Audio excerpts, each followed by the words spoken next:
Flame on! How's everybody doing tonight? I'm here with my co-host Nick Lenz. How you doing, man? I'm doing good. Nick. Okay, and Yeah, I'm making doing his good. epic return to the channel. Oh, I'm sorry. And making his epic return to the channel, Taladia Plays. How you doing, buddy? Hey, what's up, everybody? I'm back. I got an hour or so to do this. So let's get do this. All right. Give me just a moment hmm to pull up the article. Anything you guys want to promote or have recently coming up on your channels? Not really. I uh, I just had a couple videos I just recorded before coming on here. I'll probably upload them after the stream.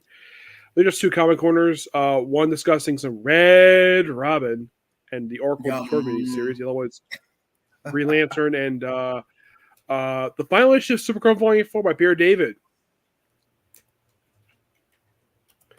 Indeed. Yes, Mary Happy Returns. Excellent story arc. Lots of nods. I didn't spoil it too much, but it's a really amazing story arc. Oh, look, it's Justice League Unlimited. Yeah, somebody like thinking, wait, wasn't that a TV show? Yes, it was. And now we got a brand new Justice League comic, even though DC said, what was it, 2 years ago they're going to they were going to stop doing this? Nope, they brought it back. Mm-hmm. And we have Mark Waid on the writing, Dan Moore in the artwork. No surprise there. These two guys have worked X chemistry. Variant cover Jim Lee, Andy Kubert, Howard Porter, Ed Bain, Simone Bocci. Great selection for variant cover artists. Indeed. Not the biggest fan, but depending on how Absolute Power ends, that remains to be seen. 1 point. Let's see. The other ones are by. Let's see who does. I see Danny Separ doing a variant cover. Yasser Parn, Dave Wickens, and Edwin Goldman. The first variant covers I'm familiar with all of them. I'm kind of familiar with Danny Separ, but the other three I'm not familiar with it. Well, Ooh, either way, I'm sure it'll be a decent interesting. series.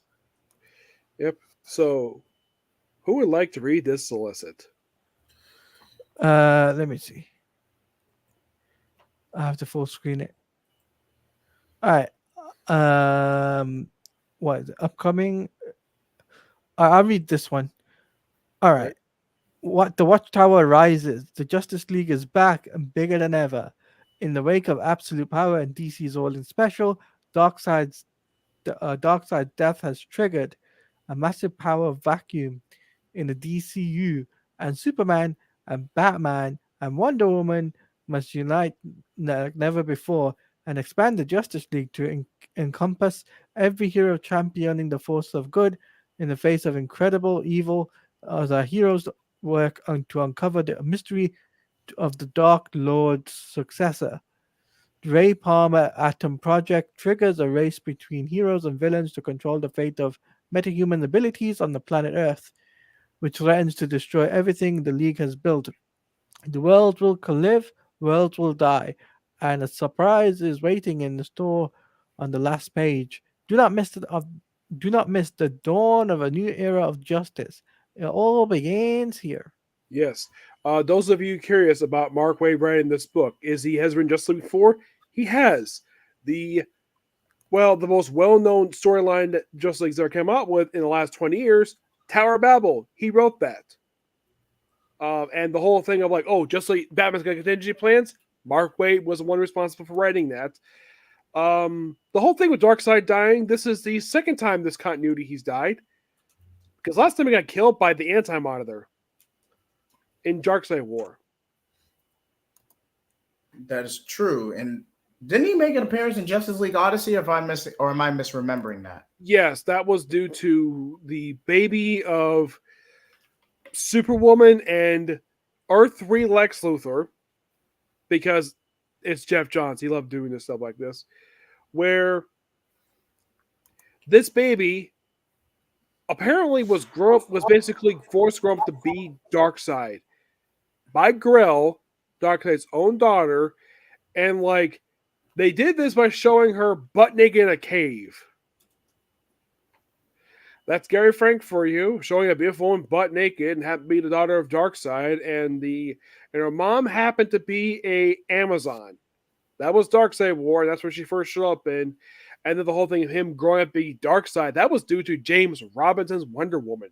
And then that was continued over in the pages of Odyssey, where people were like, wait, Darkseid's joining Justice League Odyssey? Well, he's not. He wasn't like really a member per se. He was like someone who was there. He was more like an antagonist than a member of the book. Understandable. That was when Williams wrote the book. Then he left. After only doing 5 issues, I kind of asked him about it. He was busy doing other stuff. That's the reason why he left. And then we have Dan Abnett to go with the book, and the book came a lot more awesome under him.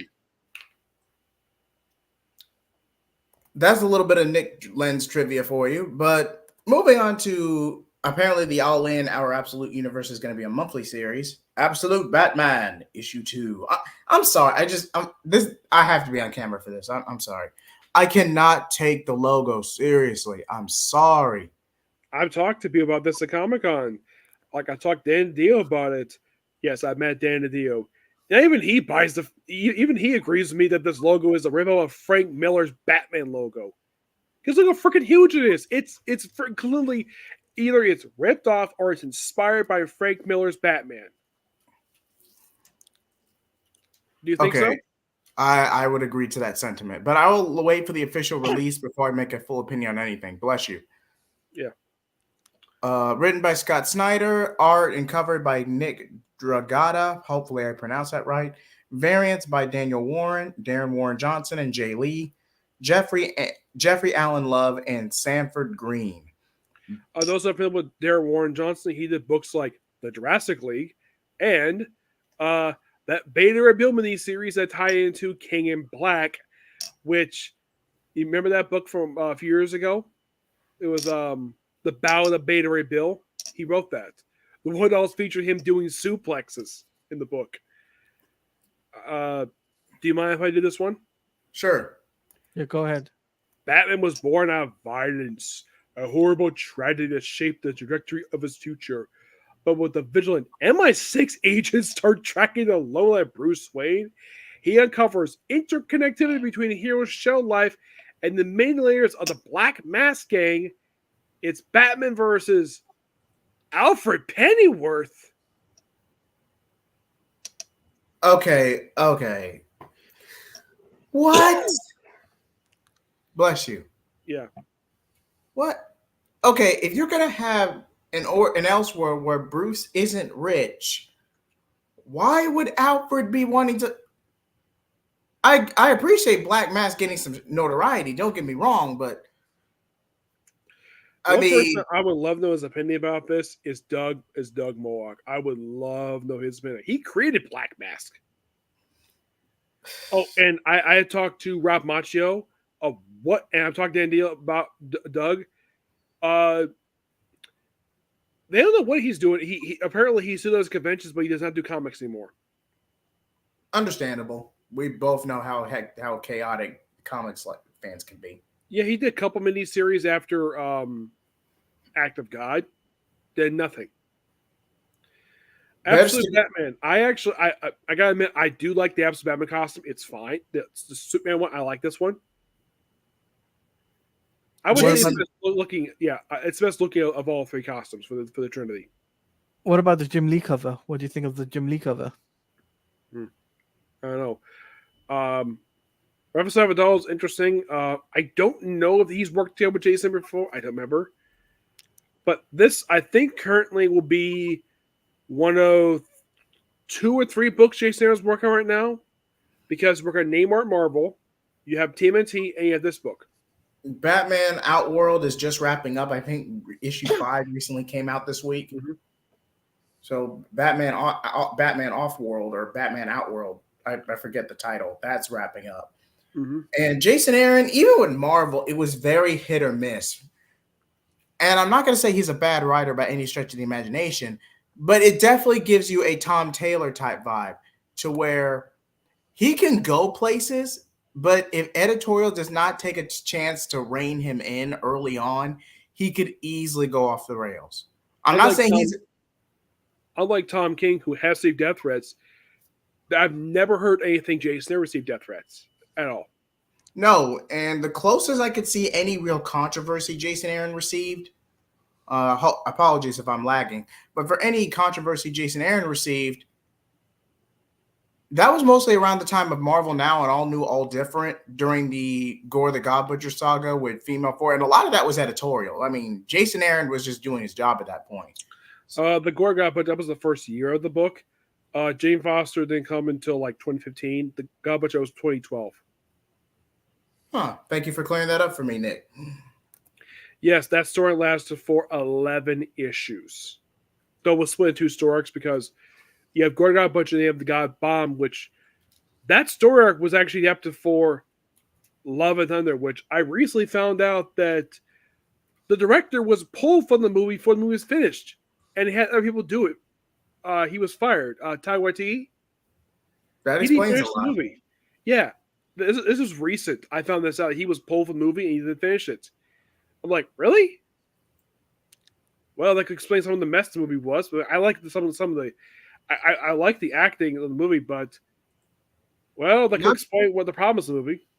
Not to be that Cameron Bailey says, and welcome to the show, Cameron. Sorry for not pulling up your comment earlier.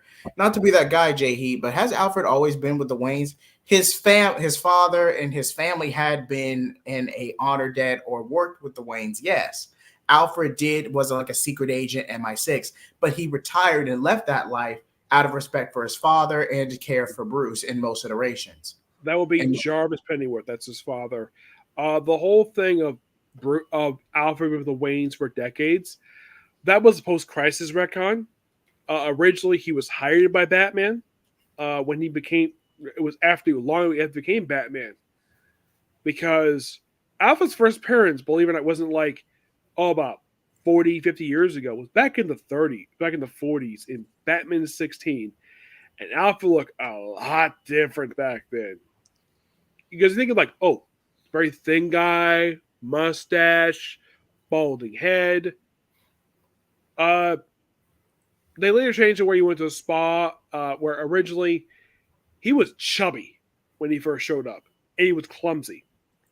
Later on, it became the iconic look we know about today. And Dave the Impaler says, it turns out the absolute Batman symbol looks like a rectangle because it's a detachable axe head he wears on his chest.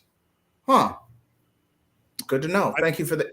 I find that to be interesting because I'm like, why the heck would he wear axe head his chest for? That's just so bizarre.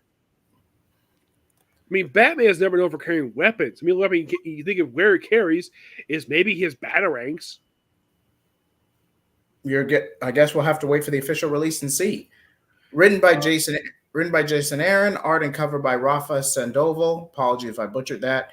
Variants by Wes Craig, Jim Lee, Clayton Crane. Yeah, he's a really good artist. I haven't seen him do interior in a long time. The last book I knew of he did interior for, and last time I spoke to him about this was Rye from Valiant. Who's gonna who like to absolute Superman solicit? Taladia, you want to read this one? Yeah, I do. Sure. Without the fortress, without the family, without a home, what's left for the absolute Man of Steel? Not much there. Can I mention this about Absolute Superman though? I think what's going to be interesting about this is the different dynamics, right, between the main line and this one. I'm just going to say this before we move on. I just think what's going to be really interesting is if this universe will be sustained more than a year. You don't think it'll last long? Yeah, me and Jared don't know. It depends on how the sales do. I've actually pre-ordered the Jim Lee cover just now from my local comic book store.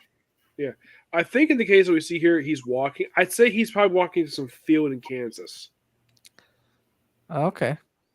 Possibly. Yeah, I can tell by the way he's walking here. That's clearly a field in Kansas because, well, Superman's from Kansas. Well, he grew up there, but I'm sure that's probably where this is set. Him having a fortress, that's interesting.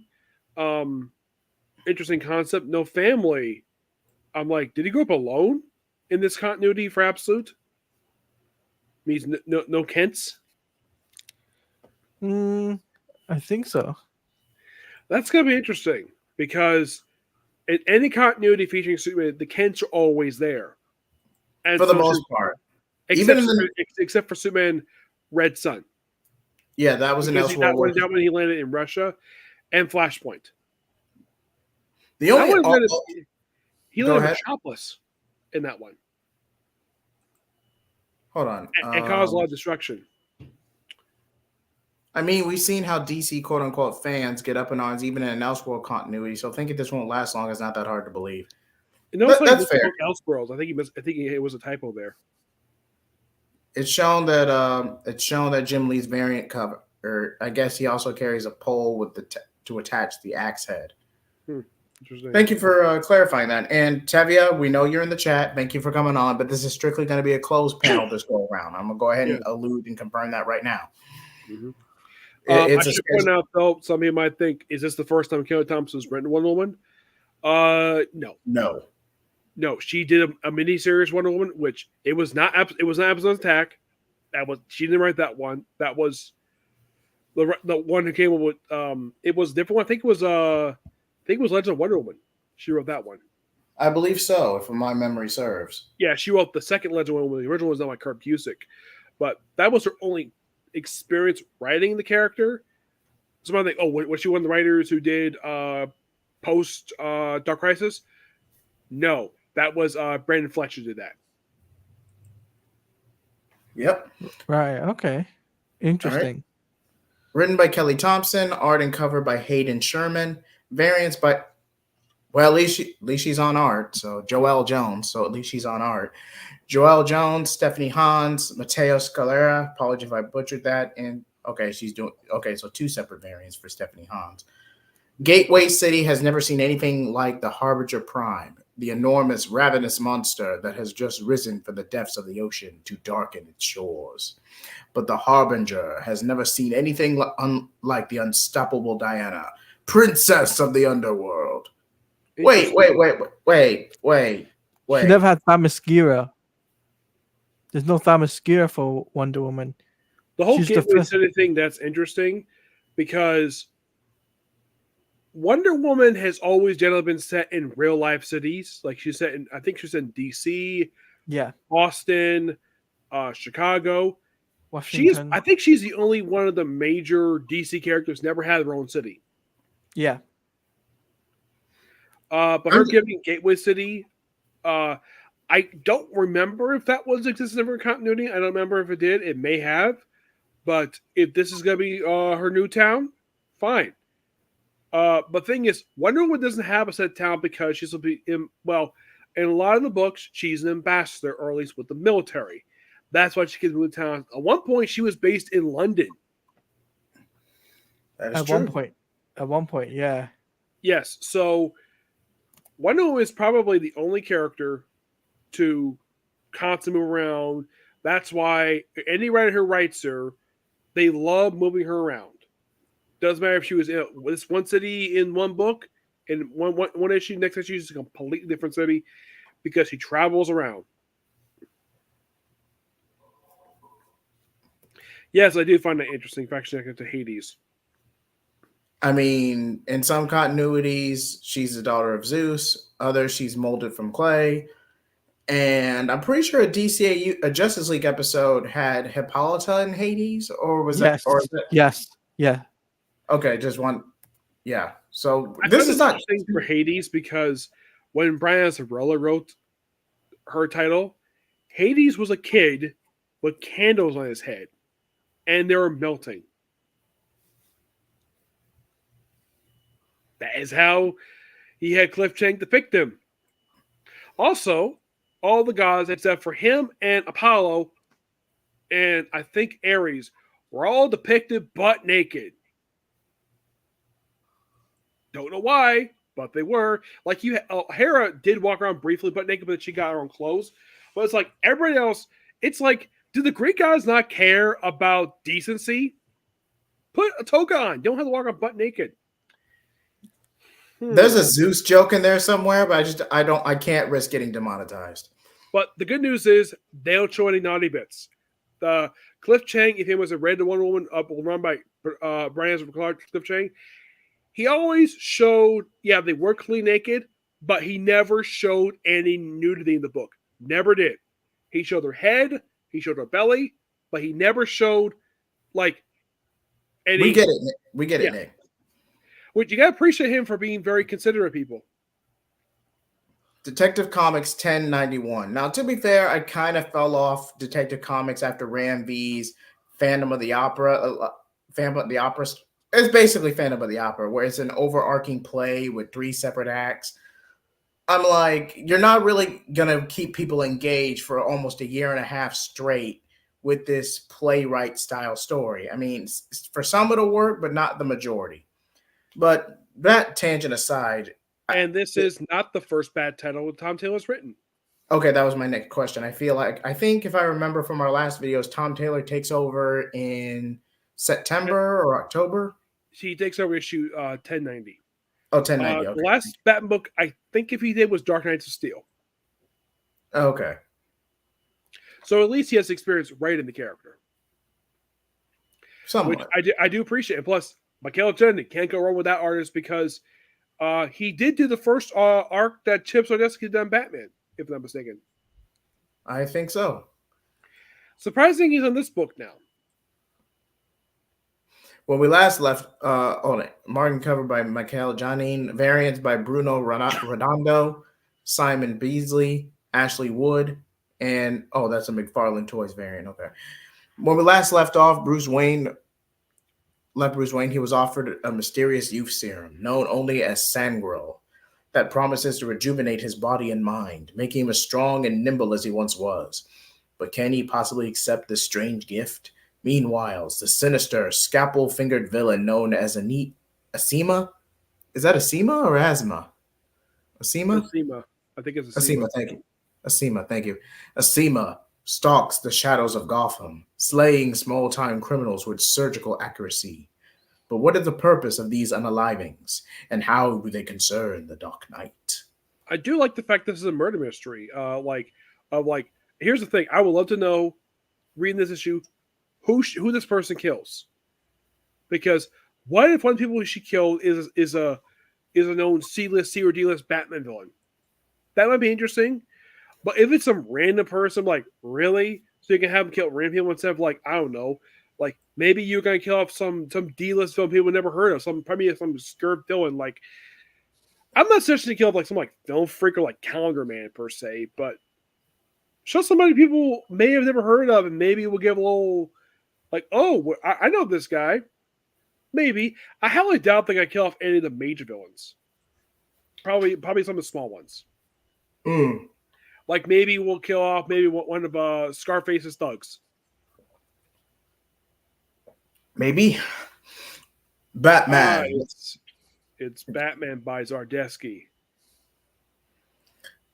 Zdarsky, I believe. Yes. Batman 155. Art by Jorge Fornes. Cover by Jorge Jimenez. Why isn't Jorge Jimenez on this book? Anyway. I think he does. Jorge Jimenez does the cover. Jorge Funes does the interior artwork. Okay. Variants done by Tony Harris, Jeremy Clark, John Boy Myers, and Bjorn Berens. Apology if I mispronounced that. Oh, and Nimit Malavia. I'm sure the McFarlane variant choice cover. I'm sure that could be Todd McFarlane doing variant covers for these books, possibly. Possibly. On to this one. After the shocking events of the last issue, Batman is reeling, but the investigation is just over yet. The Court of Owls and they're destroying Bruce Wayne's life. Commander with Commander Star continues to soak the flames of civil unrest in Gotham City as it heats up in its unforgivable chapter of Dying City. Interesting, Tom Taylor is doing Court of Owls. Love that cover.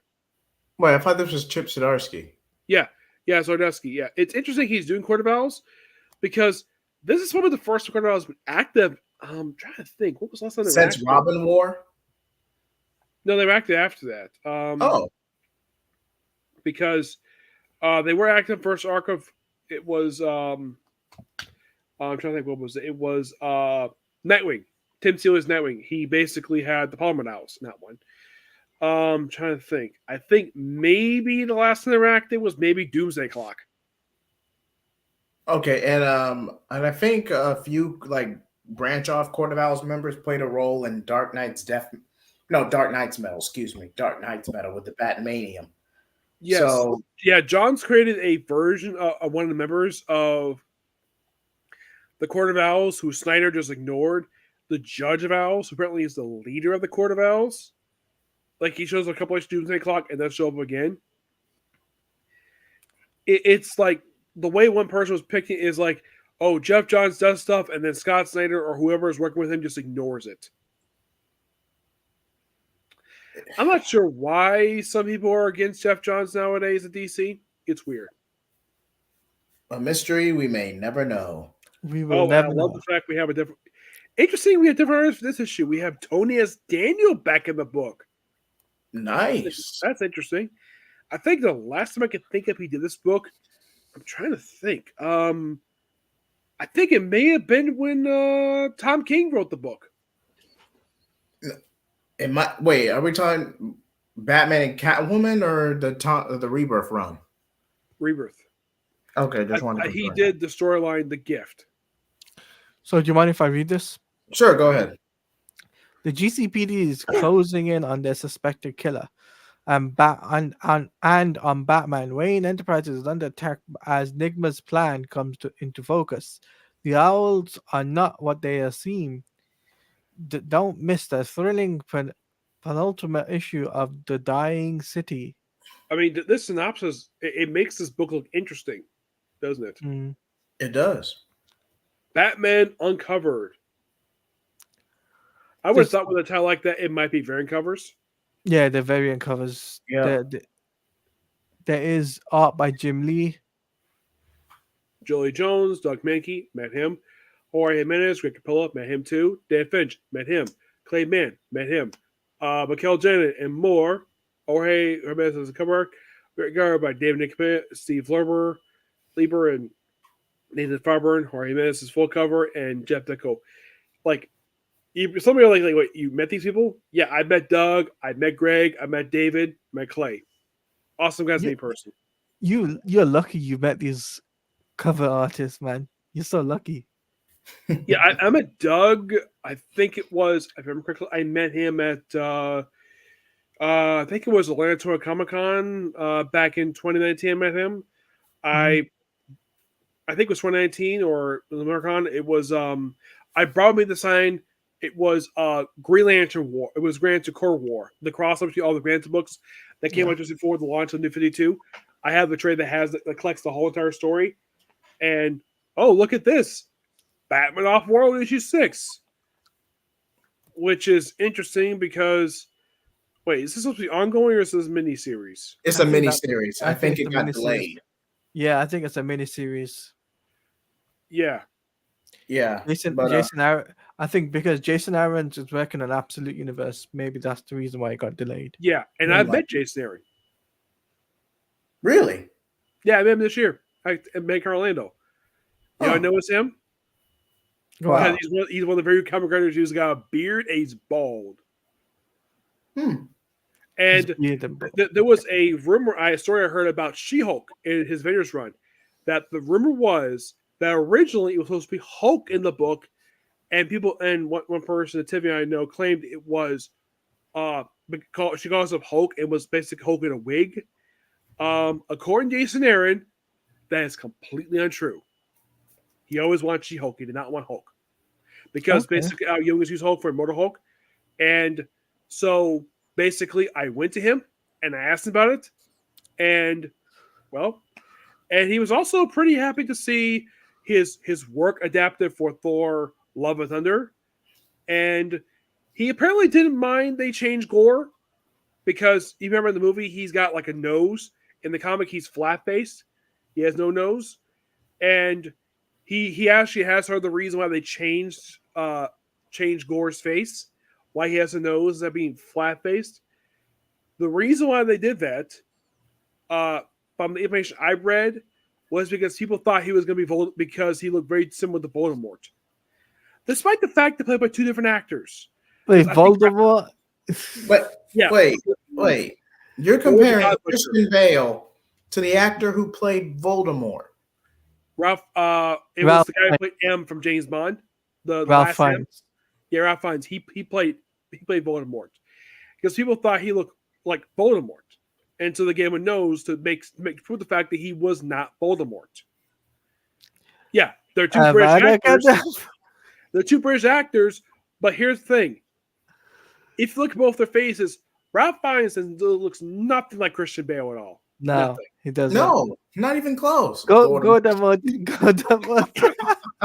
Yeah. That's a good And one, Dave. That's a He good one. seemed very appreciative that they include a lot of his work. It seems like, if you look at the movie, it seems like they include almost his entire freaking run. Like they include Gordon God Butcher, the Jane Foster Thor stuff, like almost everything. Like they had almost his entire run for this movie. Mm-hmm. So we got next up is Superman 20. Look at that cover. Did we read the? Is that still Batman Superman 20? Is that still off world? I don't think we listed for that one. No, it isn't because you got Lois Lane. Yeah. Off world. I was right. We didn't read the list for this one. Oh, okay. Go scroll down, Jay. Okay. Batman. Go ahead.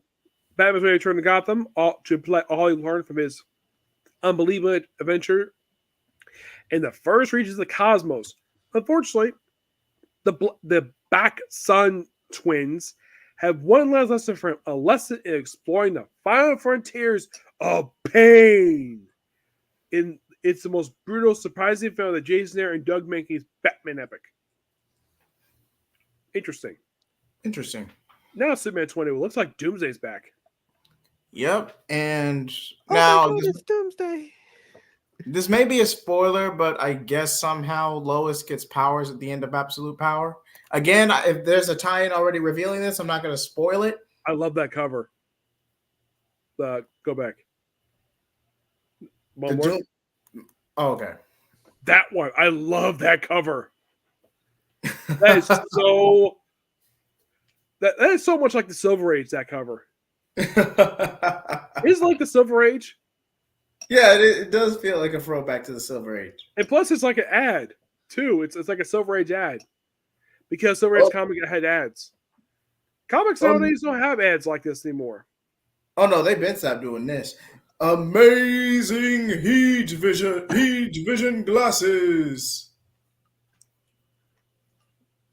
Sorry, I had to.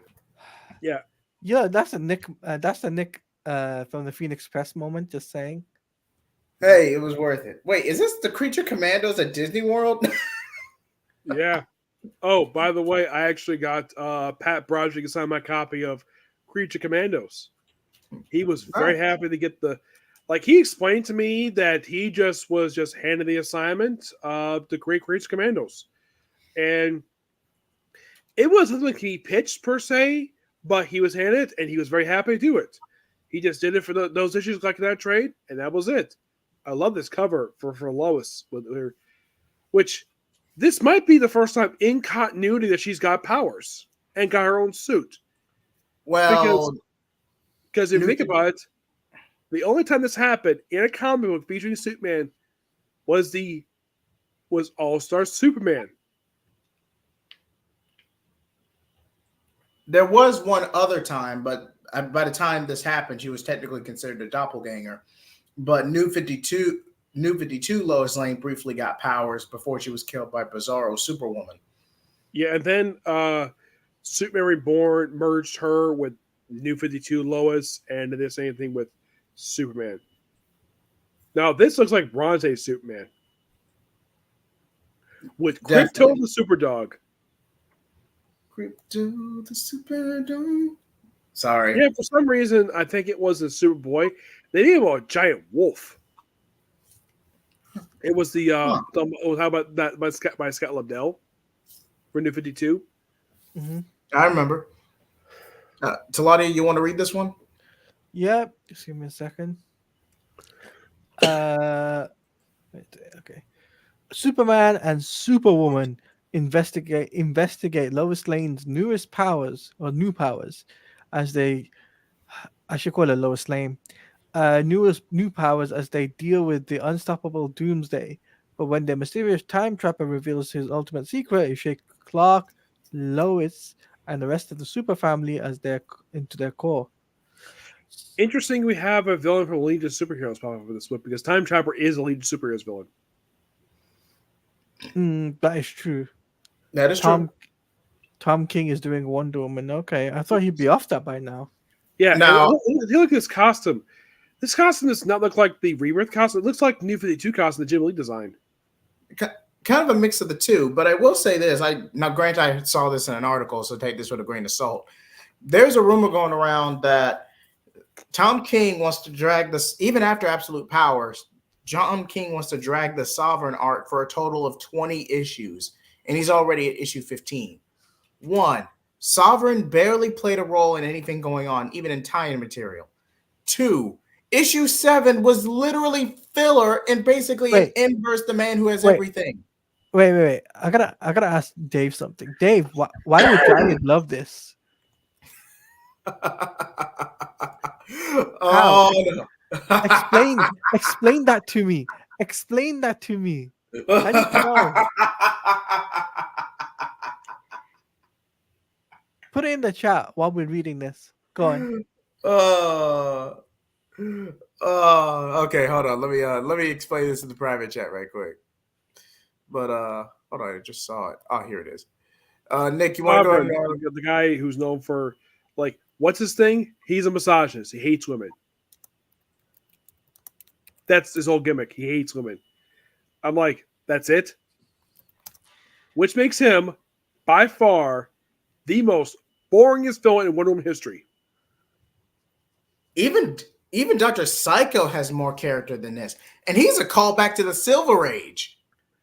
Well, technically, he made his debut in the Golden Age. He's a creation of the guy who created Wonder Woman. I thought he debuted a little later than that. But and guess who also he created for Wonder Woman's Rogues Guy he would know of? Cheetah? The original one, not Barbara Nova. That was George Perez. Okay. He also created Giganta. Who, for some reason, after a storyline involving Team Up, they all disappeared for like a long time.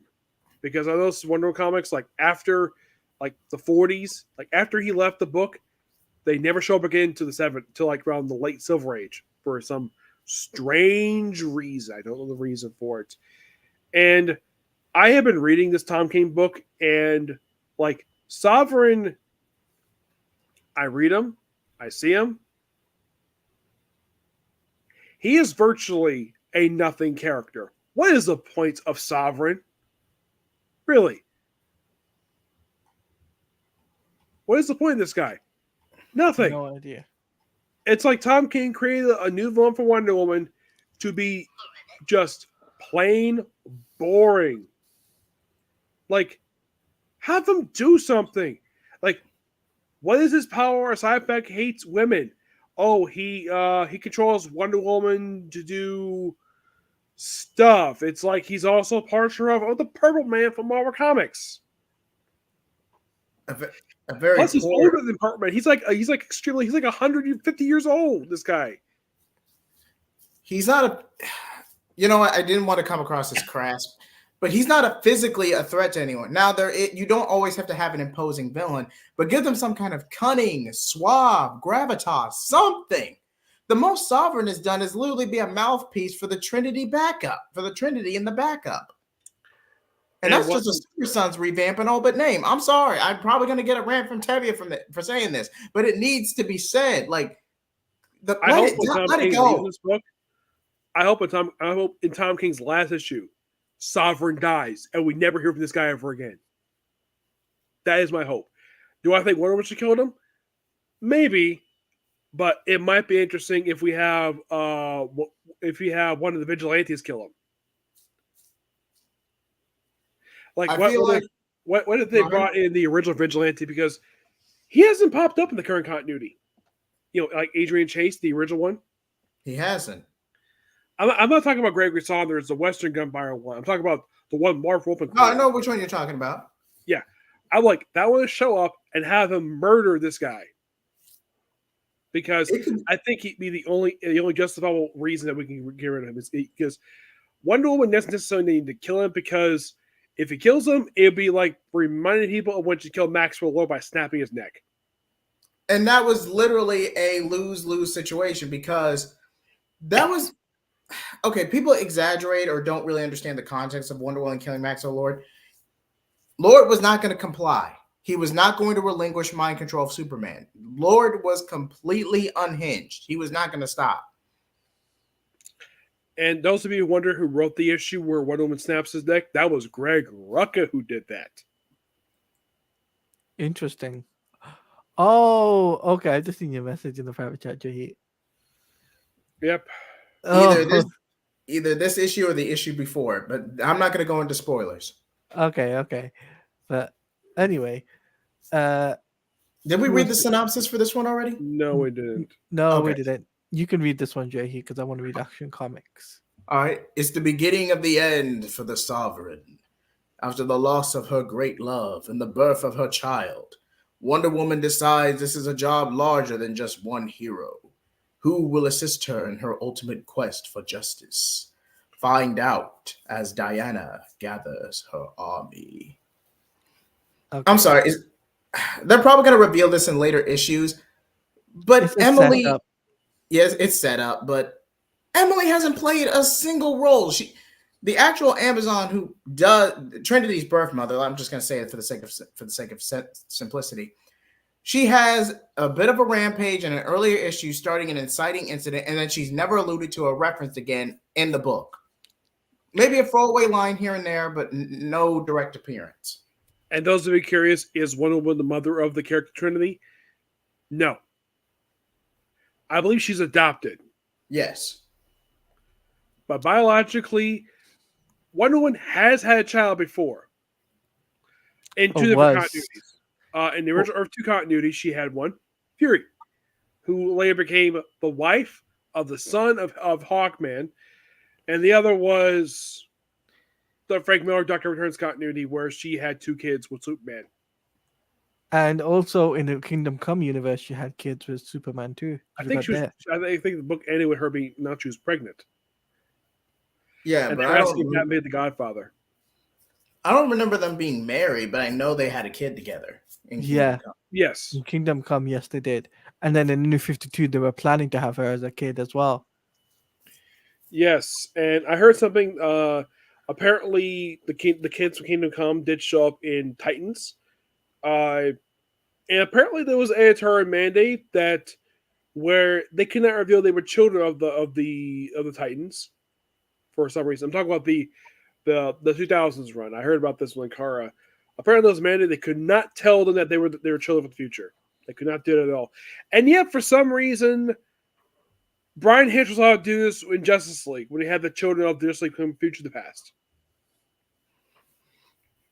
Yeah, they were trying to avoid a lot of timey-wimey alternate reality shenanigans. Yes. But they're children from an Elseworld story. It's not an alternate future. Like, seriously, people... Okay, that's a topic. Yeah, going on a tangent. Anyway, let's go on Action Comics. With written by Mark Waid and Mark Timokagi. Mark Timokagi, I believe this is the first time she's written action. Waid, I think he's wrote Superman once before. In one of the miniseries that dealt with his backstory, what's the or that was Jeff Johns? I think it was Birthright. I think did you read Birthright? I want to say it was Birthright. Yeah, I think it was Birthright. I think that's like the only time I could think of Waid has ever written any Superman books. But written by Mark Waid and Mariko Tamaki, art by Clayton Henry, Michael Shelfer, and Skylar Patridge. Apologies if I mispronounced that. Variants by Sebastian Fumara and Ibrahim Mustafa. Thank you. And variant by Mark Spears. Jay Heath. One thing I hope Waid does in this book, if he's writing this book, you got an appearance by Wally West, because Waid wrote him for a long time, so he's got to have him show up in the book for a guest star appearance. All right, so it says here, Superman back in time, great row, a dying planet, a desperate scientist, and last son. Could it only mean one thing, Krypton? To uncover the secrets of the Phantom Zone, Kal-El must journey back to the days of his birth planet and into the lab of Jor-El himself, where shocking secrets will link the greatest prison known to the cosmos and nefarious villain Aether. And does the Man of Steel stand a chance making it out alive? Plus, Supergirl's mission halts as she finds herself captured and awaited her fate at the hands of the highest bidder.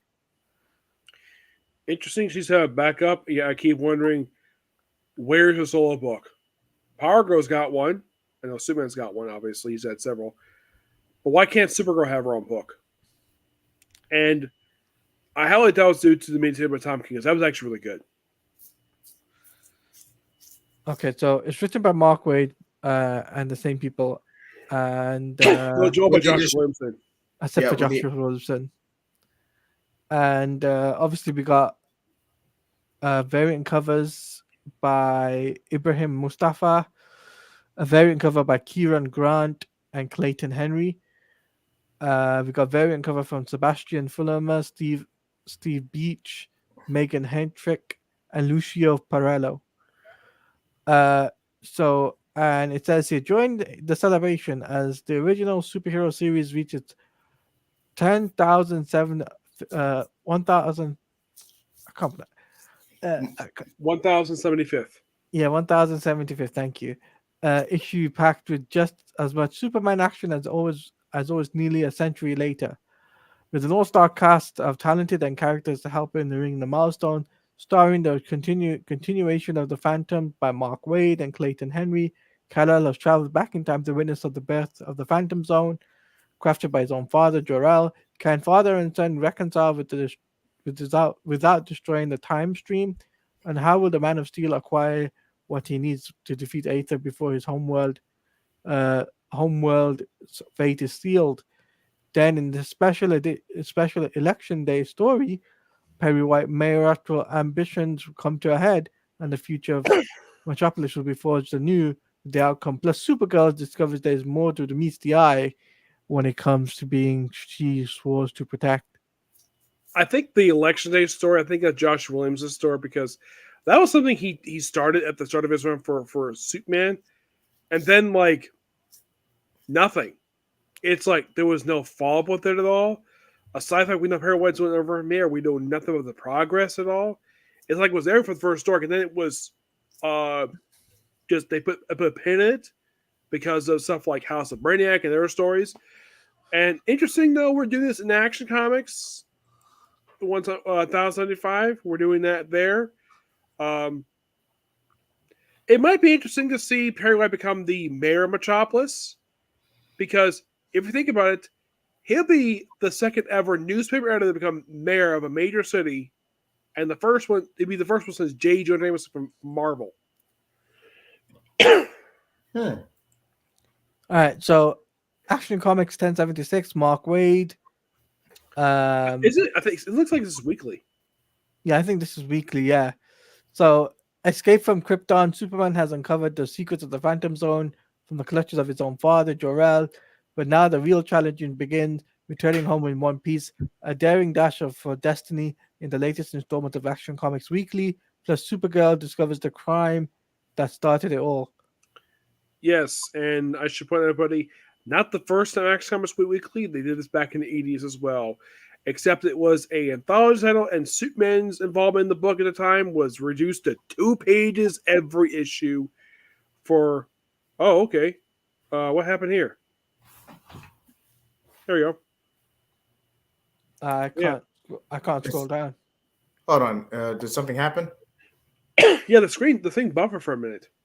Oh, hopefully that doesn't keep happening. Oh, I love this cover with Superman trapped in the Phantom Zone. This is a nod to the Superman movies right here. It is. The Christopher Reeve ones, not the Man of Steel. Christopher Reeve, because they did this with Zod, Ursa, and Null. Mm-hmm. Written by that we see Robin, Crypto. I'm thinking that's John in the blue suit. We see Wonder Woman. Yeah. I think it's Hal Jordan. That's interesting. Yeah. Supergirl, Crypto, Batman.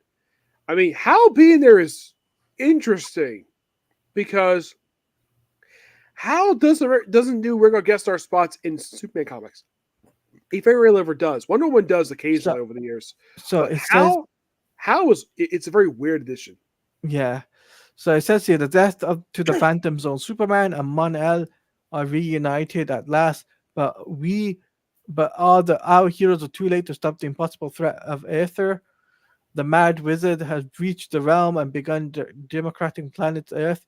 The Super Family and Justice League are holding on as best as they can, but this sounds like a job for Superman. Plus, can Kara put her feelings aside and carry out a mission that Superman gave her? Interesting, we have Mondale in the Phantom Zone, which I think that's a Silver Age nod, because in the Silver Age, that's when Mondale first showed up in a story where he was going to kill Superman because at one point he was claiming to be Superman's brother. And the whole Mon-El thing is because he met him on a Monday. Again, named L. His real name was Laura Grand, who also became Valor. And inside those kryptonite was actually lead.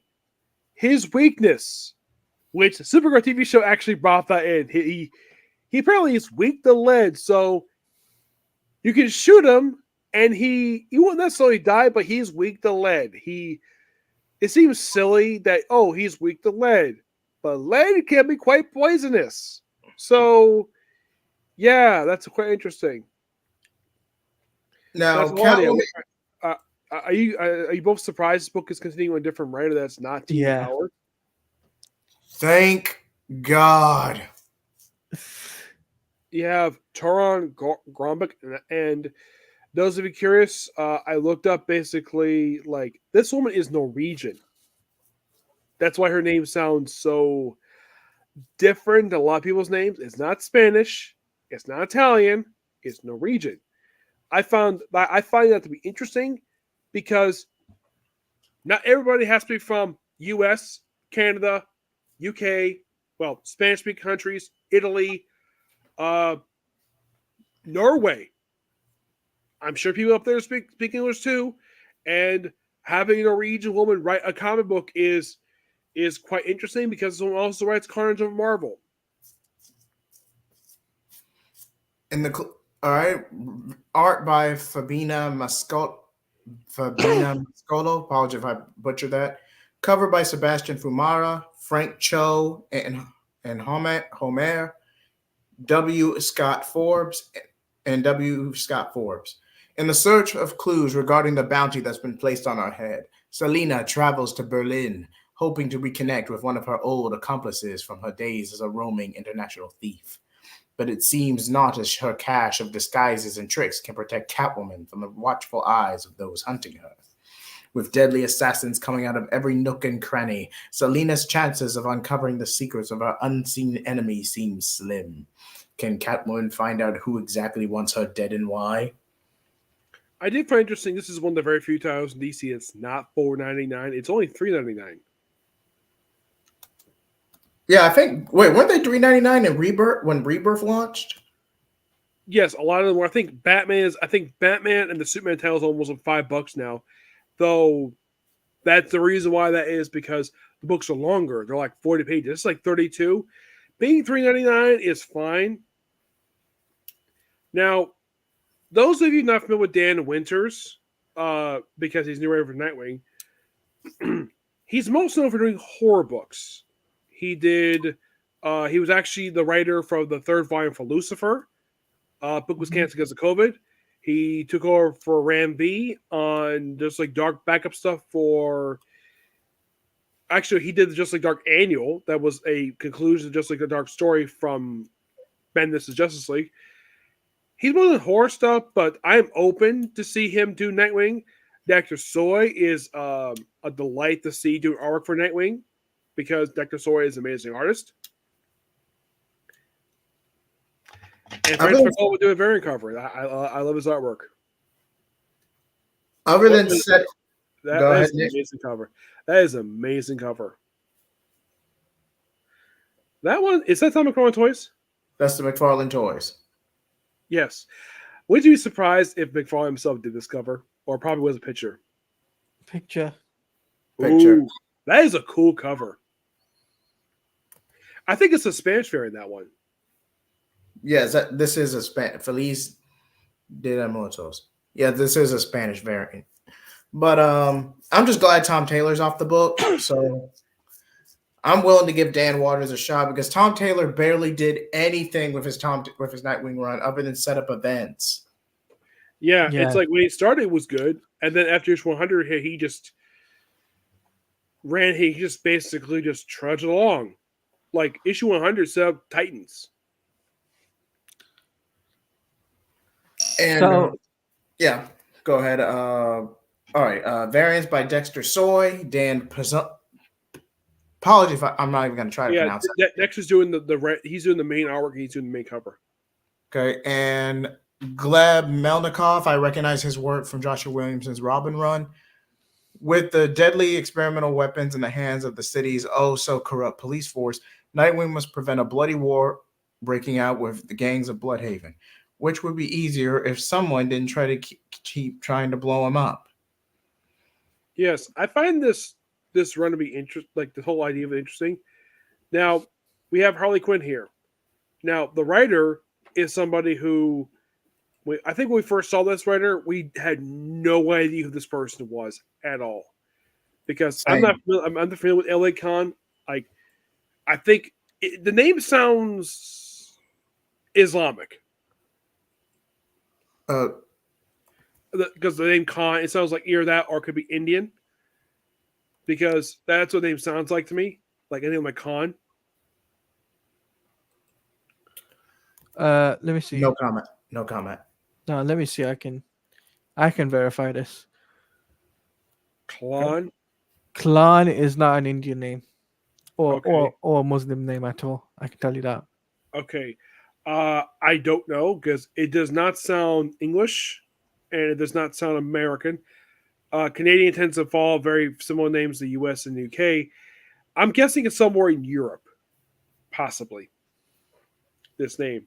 Yeah, But, it's European. but it can't be UK. No, it's French, not I'm UK. not sure. No, it'd be European most likely. Yeah. But which country? We have no idea. A name like Mindy Lee, that sounds American. Mindy Lee is American. Yeah. Elizabeth Torque, that sounds American.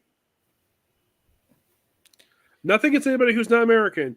It's just that people like us usually sometimes have a tough time pronouncing names. Sometimes they can be very simple for us to pronounce. Sometimes they cannot be. We do our best. If we mispronounce names, we apologize. We are doing our best. Thank you for that additional clarity, Nick Lenz. But Harley Quinn, I'm not going to do the voice. Attention, residents of Throat Cutter Hill. Art since the dawn of humanity, we have found emotional, spiritual, and even intellectual meaning through the visual arts. But sometimes even art can suck real bad. Is a soulless and aesthetically meritless corporate statue ruining your view of a perfectly good park full of uncollected trash and dead rats? That's where I come in. Hello, I'm Harley Quinn. Recently, I launched my latest business venture, the Harley Quinn Destructive Agency. My goal is simple. If there's something you need blown up, if there's something you need somebody clobbered, is there anything I can do to make Throat Cutter Hill a more dangerous place again? I'll do it. My rates are reasonable. And for an introductory price of $3.99, you can witness me beat the crud out of your corpo superhero. You'll laugh, you'll cry, you'll slap your thigh.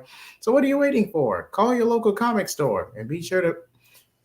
Okay, all right. You know what? I'm just gonna drop the band-aid. It sounds like a fourth wall breaking one, but the whole slap your thigh thing, that's actually a nod to a wrestling thing, where people used to do the thing called leg slaps.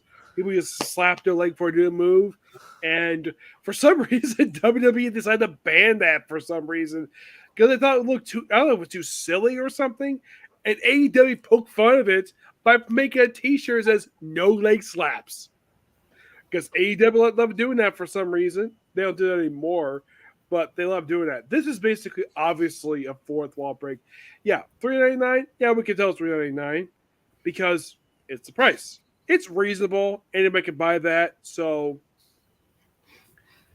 Yeah, but fourth wall. At least Deadpool is more charming with his fourth wall breaks. I just feel like DC's trying to push Harley as their version of Deadpool, and it just doesn't fit the aesthetic, in my opinion. Technically, they already have one.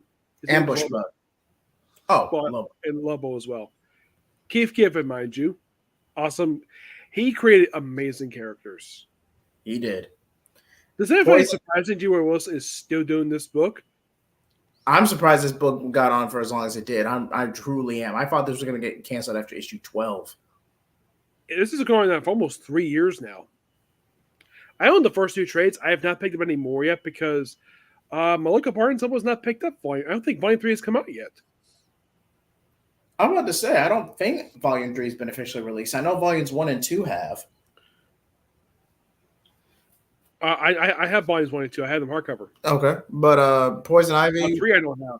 written by G. Willow Wilson, art by Marcio Takara, cover by Jessica Fong, variants by Jenny Frinson, Nubovich, I apologize either way, Puppeteer Lee. Oh, and Puppeteer Lee. As Batman tries to get answers and the GCPD begins their hunt for Poison Ivy, she attempts to uncover the truth behind the so-called Order of the Green Knight, a violent eco-terrorist organization that claims to be led by none other than the Verdian villain herself. Meanwhile, Janet from HR and Killer Croc make some horrifying discoveries about the resurrected town of Marshview. Yeah, Janet, I think this was the woman who Poison Ivy was sleeping with in the main book. Because she was with two different girls in the book. She's with Harley and this other girl. I know it was the same person. Interesting cover. I think Pete Woods is his cover. Pete Woods, no denying, the guy is a good artist, and him doing Titans is a good choice. I think they gave Donna Troy a new costume. It looks like a new costume because she's got stars on it. Because stars look bigger than used. Because if you look at some of her older costume when she was this Troya look, usually they were smaller stars, not this big, humongous. It looks like this is like you look at this costume. It looks like it's a nod to her second Wonder Woman costume, the Wonder Girl costume, except it's black, but with black and silver stars. Does it remind you of the second Wonder Girl costume? It does. Oh, look, it's Roy Harper and Nightwing. Oh, I love this cover here. That cover is amazing. And for some reason, Flash got moved up to Justice League Unlimited. That's why he's not on Titans. Yeah, but at least Cyborg is in the correct team because a lot of people complain when New 52 started, like, why is he on Justice League? He's a Titan. Well, mind you, in the New 52, it's a different era. And it was. Yeah, and plus also Jeff Johns loved Cyborg. Yeah. Oh, and I kind of forgot because I kind of thought Ted Comic last book John Layman wrote. He did also write Suicide Squad Kills Arkham. The prequel to Justice League Kills Suicide Squad Kills Justice League. The less talk about that game, the better. Yeah, probably for the best, Nick. Yeah, it's probably for the best because I've already got scars of that game. I've never played it, so I don't have an opinion on it. Moving on. Written by John Layman, art and cover by Pete Woods, variants by not even gonna try to pronounce that. Edwin Galman. I think it's Raza. Raza. All right, we're gonna go with Raza. If we mispronounce the name, we apologize. It's a new day in the DCU and the future is bright. Why then are the Titans looking backward, reliving their most horrific and traumatic moments again and again, stuck in an endless loop? And who is this temporal tyrant behind this time-bending torrent? Here's a hint. Time was hell. I don't think it's that lead superheroes villain who pops in Superman. I think it's different time charm villain, and it's not Rip Hunter, so it's probably somebody else. Yeah, more than likely. Agreed. Birds of Prey, issue number 15. Granted, this book did have potential, but it's just starting to fall off, in my opinion. Like I just can't. I don't know if it's the artwork or the story direction. I just couldn't keep up with it. And plus the lineup, I guess with some people who are familiar with the old school Birds of Prey. When people think of Birds of Prey, people think of Oracle, Barbara Gordon, Huntress, Black Canary. That's what people think of when we think of Birds of Prey. But now it's basically Huntress not even on the team. You have Black Canary, Big Barda, Grace Choi, Onyx. I know Zella's on the team too. Wasn't I think Harley's off the team now? Yeah, she was in the opening arc in the first arc to help sell the book, but I think she left after issue 6 or 7. Yeah, she's off the book. Cassie Kane is a fine addition because you gotta have a Batgirl there. But I didn't ask the question. I have not asked Kelly Thompson this at all. I've never been in person. I never asked her. I should ask her online. Why is the Huntress in this book? Because Huntress is a key player in Birds of Prey. Because she's been associated with Birds of Prey since Gail Simone wrote the book. That is Black true. Canary Arcade is fine. Grace Choi.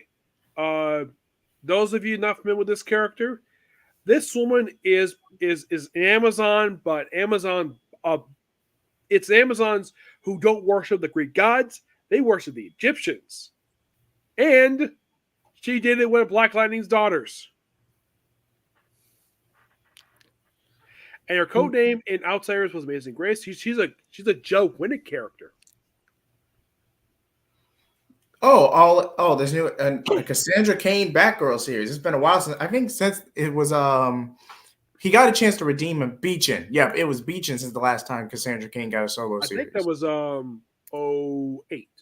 Oh, Was last time 08? she had a book. That's when the second volume was released. But last time ongoing, 2004, 5. I think it was 06 because they canceled just prior to Infinite Crisis. Due to the moderately successful, these are okay in sales. It wasn't like, I guess DC didn't think it was a big hit. I've read the original volume for Batgirl. I think her original creator did an excellent job with the book, Kelly Pudick. It's a shame he's not doing this book. I'm not familiar with Tate Brombo. Because I heard about this. I'm glad you have Cassie here back in her classic Batgirl costume. Not the orphan costume she had after Bat Robin. Like this is the costume that was designed. I think Damian Scott designed this costume. I want to say so as well. I think it's interesting though that her eyes are lit up now because they've always been blacked out. That's how costume's always been designed. I think that's pretty cool. Like now that she's got white eyes instead of dark eyes, like she had in the 90s. Her comic was released in 2000. Yeah, the Beechin. But then Beechin was on another book. I want to say it was Titans East.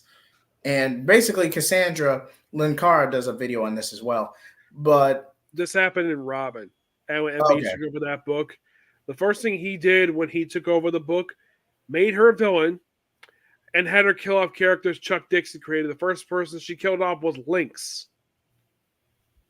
which I told the anchor for Birds of Prey, the original anchor for Birds of Prey, and he seemed a bit unhappy about it, but that's what she did. She killed the original Lynx when she was a villain, and then it was retcon in Titans that the only reason why she was a villain because she was drugged by Deathstroke. Oh my god. Well, that's Anna Beach. Now, I heard Beach, he took a lot of flack for Robin once, a lot of flack. It was a terrible story. Oh, it was bad. Yeah, they killed off like several villains. Like you kill off Chuck Dixon characters? Why? It made no freaking sense on to create new Lynx who had nothing to do with the original one at all. I'm like, what was wrong with the original one? Why'd you kill her off for? And making this assassin, it's like the bigger like you see her in her costume when she was assassin. They call you could see her like, oh, it's Lady Shiva Jr. because that's literally what she was. I will say this though, I believe the Iron Maiden storyline, which was the last time Raish was permanently killed off, or quote unquote permanently killed off outside of a MacGuffin. But yeah, I think the Iron Maiden storyline was like right before this. Roz got killed off at the start of Shadow War. No, back with Beechin. That's why I was with Beach. Actually, it was Death Maidens. That was a miniseries. Oh. I think it was I'm trying to remember who wrote that miniseries. I think it was Rucka who did that book, and he also introduced another daughter of Roz. Yeah, Talia's sister. It was a character popped up in Arrow, Nissa. Nessa, that was it. Nessa. Yeah, except her last name wasn't Al Ghul, it was Reiko because she hates her father. But back to this. What's the prompt for the new Batgirl series? Written by Tate Brismell, art by Takeshi Miyazawa. Nick, you okay? Yeah, I'm good. Okay. Cover by David Talaski. Variants by Jeff DeCall and Stanley Art Jerem Lau. Skylar Partridge. Oh, and Skylar Partridge. Hold on to your seats, clutch your pearls, and rejoice in celebration because Cassandra Cain is taking center stage in her first solo Batgirl series in nearly 2 decades. That's When a kind of dead- true. That's kind of true. You can That definitely is say true. that's kind of true. That is true. When a deadly group of assassins show up to kill Cassandra, Lady Shiva comes to the rescue, and they must put their complicated past aside and work together as mother and daughter to ensure they make it out alive. Unfortunately, things are never as easy as they seem, and Cass must embark on a jaw-dropping, martial arts-filled adventure in her quest for truth and justice and revenge. It's a Batgirl book like never before, so join us as we dive into the psyche of one of Gotham's deadliest fighters while exploring the deep and complex relationship with her mother. Now, the whole clinch your pearls thing. Okay, I heard recently that's actually a nod to the old Comic Code Authority, where people who ran it basically had a thing for clenching their pearl necklaces. You know, the authority that's been defunct for like 25 years. Mm-hmm. Yeah, I'm good. Which the whole basis of this thing was utter nonsense. because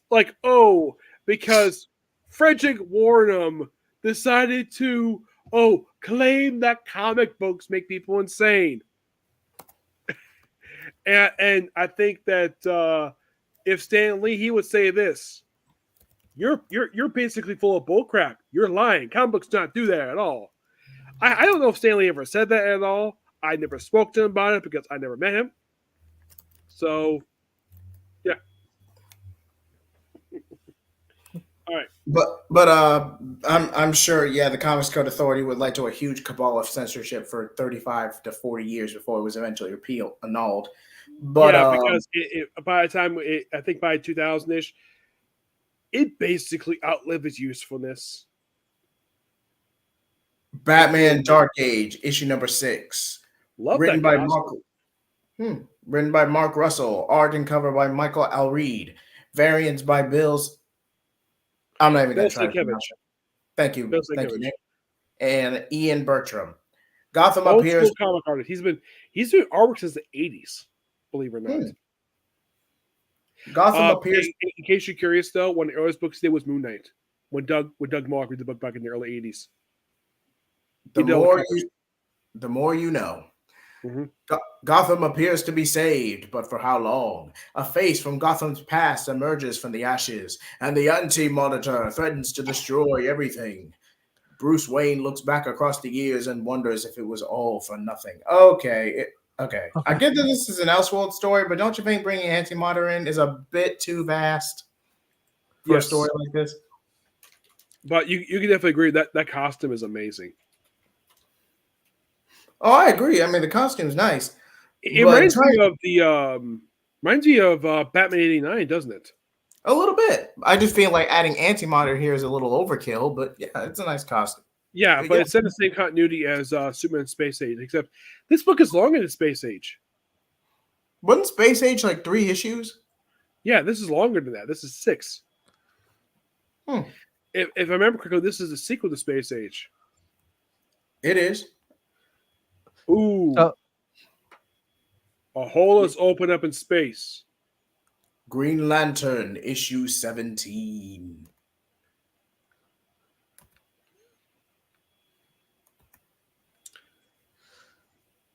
Okay, why is Sinestro a Red Lantern?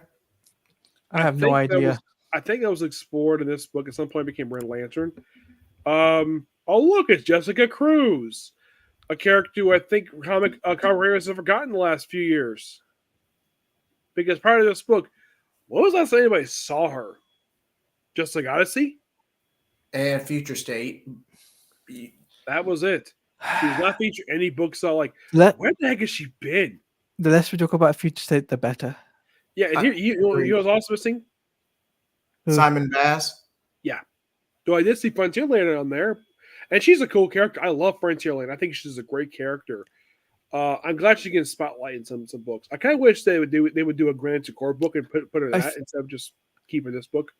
I was gonna say, like I find it interesting that um, what's it called? Sinestro is a Red Lantern, then a Yellow Lantern. I find that interesting, and I find it interesting that we got Jessica Cruz back into the fold of things in a long period of time. I think, I like, I what think do if you? I agree. remember correctly, I think it happened in this book. He became Red Lantern.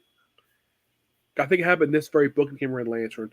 Not sure why. I'm like, okay, so he's a Red Lantern, even though that they were kind of started because of his own core. Because what happened with Bleeze, where his own core did something really terrible to her, and she became Red Lantern. Oh, okay, that's an interesting story. I might have to check that out in a I read. think it happened during Zestico War because Red Lantern show up in the aftermath of that. I'll definitely have to pick that up and check that out. That's collected in several trades. Collected in its own trades. Zestico, I think it collected like several trades. That it's one of Jeff Johns' most popular storylines he's done, aside from Oh, Black okay. Space. Written by Jeremy Adams, art and cover by Zermancio, variants by Chris Samney and Simone DeMille. Hal jo- oh, and lyrics. Hal Jordan and John Stewart mount a defense against the United Planets and the newly transformed Lord Premier Tharos, all while Star Sapphire faces an unlikely creature from her past. Is it Predator? That's the creature who's um, the entity that became the emotion of love for the Star Sapphire Core. Which if you see his male form, it's basically a guy in armor. Too easy. Yeah, I love this cover for Green Arrow, and yes, we can clearly see it's not Josh Williams doing this writing anymore. He has left the book. Oh, there's only one cover. I thought this one would have variants. Yeah, Jeremy Joshua Williamson left a lot of titles due to burnout, because But he's he's still also doing, but he's still doing Superman. yep.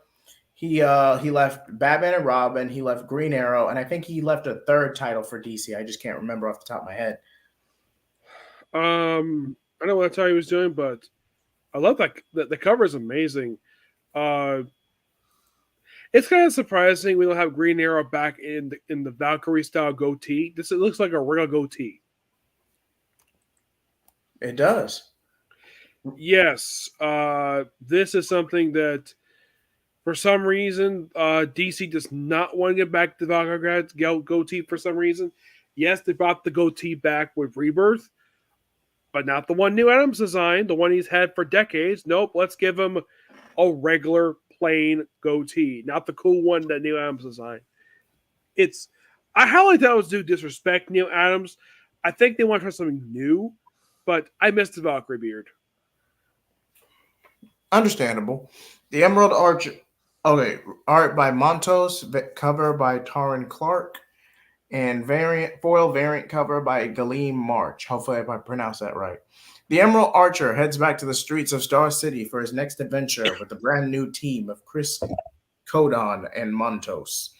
The cold-blooded murderer of a Star City businessman announces the arrival of a horrifying and mysterious serial killer. When details of the victim's dark business dealings emerge, Green Arrow must contend with hard truths from the city's past and race to stop the murderer before they strike again. That sounds interesting. And I'm sorry, I can't tell anymore. Is Barry the main Flash in this book, or is it Wally? Because Simon It, Spirit kind of goes back and forth. it's Wally. Barry is a supporting character in this book. I did a review of the first trade. Um, the only thing I found confusing was the main plot involving this weird demon character in the opening story. It's like, okay, I like all the family stuff he keeps from Jeremy Adams, what he did, and keep Mr. Working Mr. Terrific. That's good. But the main plot is very confusing. Yeah, and if you are not paying attention or you miss a key detail, you could easily get thrown off. Like it's That is an almost interesting cover. it is. It's Yeah, Flash it's the a pin. pinball machine. It's like, yeah, I was gonna say it's like a pinball machine. Like, that's really cool. Written by Simon Spear, art by Vasco Georgiev. I hope I pronounced that right. Cover by Mike Del Mundo. Variants by Dyke Run and Oscar Ildrim. As the Flash moves between his new role in the Watchtower and the family vacation, he comes across an old foe in a surprising place. Also, Irie West has a hunch her father is sneaking off during the trip and is going to find out just where he's going. Yeah, and also I found on the opening story that Jay is dating Maxine Baker, Anna Man's daughter. Which I had no idea this was Maxine. It looked like some random redhead girl with curls. And the only way I know this was Maxine was because I recall her bestie. Wait, wasn't Maxine an older part, or at least her Earth 2 counterpart in Convergence and Earth 2 saga? Jahit, private chat. Okay, private chat. Before we can go forward, Jaladi, anything you want to promote or highlight for your channel before you, because I know you're getting ready for another Yeah. collab tonight. Yeah, I'd just like to say, stay tuned in for this Sunday for Cape Crusader live reactions as we react to the Harley Quinn episode. Oh God, Monka S on that. Talati, I have a question for you. How are you liking Yeah. Cape Crusader so far? We really enjoyed the first 4 episodes. Really have enjoyed the first episodes. It was solid, really solid. Episode 4, I think, was the strong point so far for me. Me and Jared are both reacting to it. I I think, noticed they made a penguin of a woman. in yeah, that series. yeah, they gender bend her, and I think that the episode, but I think so far the strongest episode was the last episode, which had Firefly in it, and it was all about the cops. You know, basically the cops are bent and everything, and that storyline. And I think if anyone who hasn't seen it, I'd recommend checking out the series because it's really good so far. And I think the strongest point is so far for me it's episode 4, but we'll have to wait and see till episode 5 this weekend and see how whether it goes uphill or downhill. Who knows? But I'll be streaming that about 4 p.m. Eastern on my YouTube page at Teladia Plays. So that's all I gotta say. Jay, thanks for having me on, man. Sorry to have to dip, but No problem. like I said, man, it was a pleasure doing this. I'll do this next month. I promise you, I'll spend a full stream with you next month, man. Definitely, man. We look forward to having you. Take it easy, man. See ya. Alrighty then. Now It where looks like was they're I? encountering Jonah Hex. It looks like on the cover, it looks like Jonah Hex in the foreground. Does it look like Maybe. Jonah? It does look like Jonah, but I wouldn't be surprised if this was like Ooh. Riddler or Batman like- and Robin, issue 15. I Philip bet you're Kennedy- smelling I think you're smelling at the writer, right? Because I think he's interesting to write this book because he just come off. I think he just did War Journal, and now he's doing Batman and Robin. I'm like, this is interesting because first it's action, then he does War Journal, and now this. I'm like, okay, you have me interested. And plus, also he's doing Incredible Hulk, which I did ask him this on Twitter. It's gonna be a double-sided issue, but it's gonna have one artist on the book for issue 800 of Incredible Hulk. I figured, why not ask him? He's writing the book, and plus, I have met Philip Kennedy Johnson. I met him last year at Make Orlando, and I did ask him this. He does remember Tevye because he met Tevye at New York Comic Con. Tevye, for some reason, likes to go to Comic Con outside his own state for some reason. I have first day Comic Cons in my area. I don't go out of state. I don't go to California for the San Diego Comic Con. I first day my own area because it's cheaper that way. It is. It is. Those of you curious, have met Simon Lamone, Aaron Bowler, Ashley Wood. Have first? Nope, never these people. Just the writer, who's awesome. And I did that, and he was asked this, like when he came with Action Comics, did his run help save the book? It did, because Apparently, Bendis nearly killed the book with his run. Yeah, Bendis. There's a reason we say Bendis fell off in the 2010s. I would say more like around not early 2010s, but like late 2010s. About 2016, 2017, you want to say? Yeah, because at the start of the decade, he was still doing Avengers, New Avengers. He was still doing good work. I would say definitely around the mid to late 2010s is basically where he started to slip. I did enjoy his Iron Man book. I thought that was interesting. I love Jessica Jones, Defenders. I thought of the 4 books he did Marvel before he left, the weakest book was Spider-Man by Miles, the Miles Morales Spider-Man book. I thought it was the weakest book of all 4 of them. Understandable. Yep. Now, let's check out this book. Batman and Robin, written by Phil Kennedy Johnson, art and cover by Javier Fernandez, variants by Simone DeMio and Aaron Bartling, and a 1.1:25 variant color by Ashley Wood. Oh, and Mark McFarlane toy variant cover. Let's go ahead and check that out right quick. Ooh, that's a cool cover. Yeah, that looks like one of the covers. I actually got the first trade for it just recently. For Batman and Robin. I got it right here. Creature Commando, because likely the show would have premiered around this time. Ooh, that's a Bride Frankenstein. See?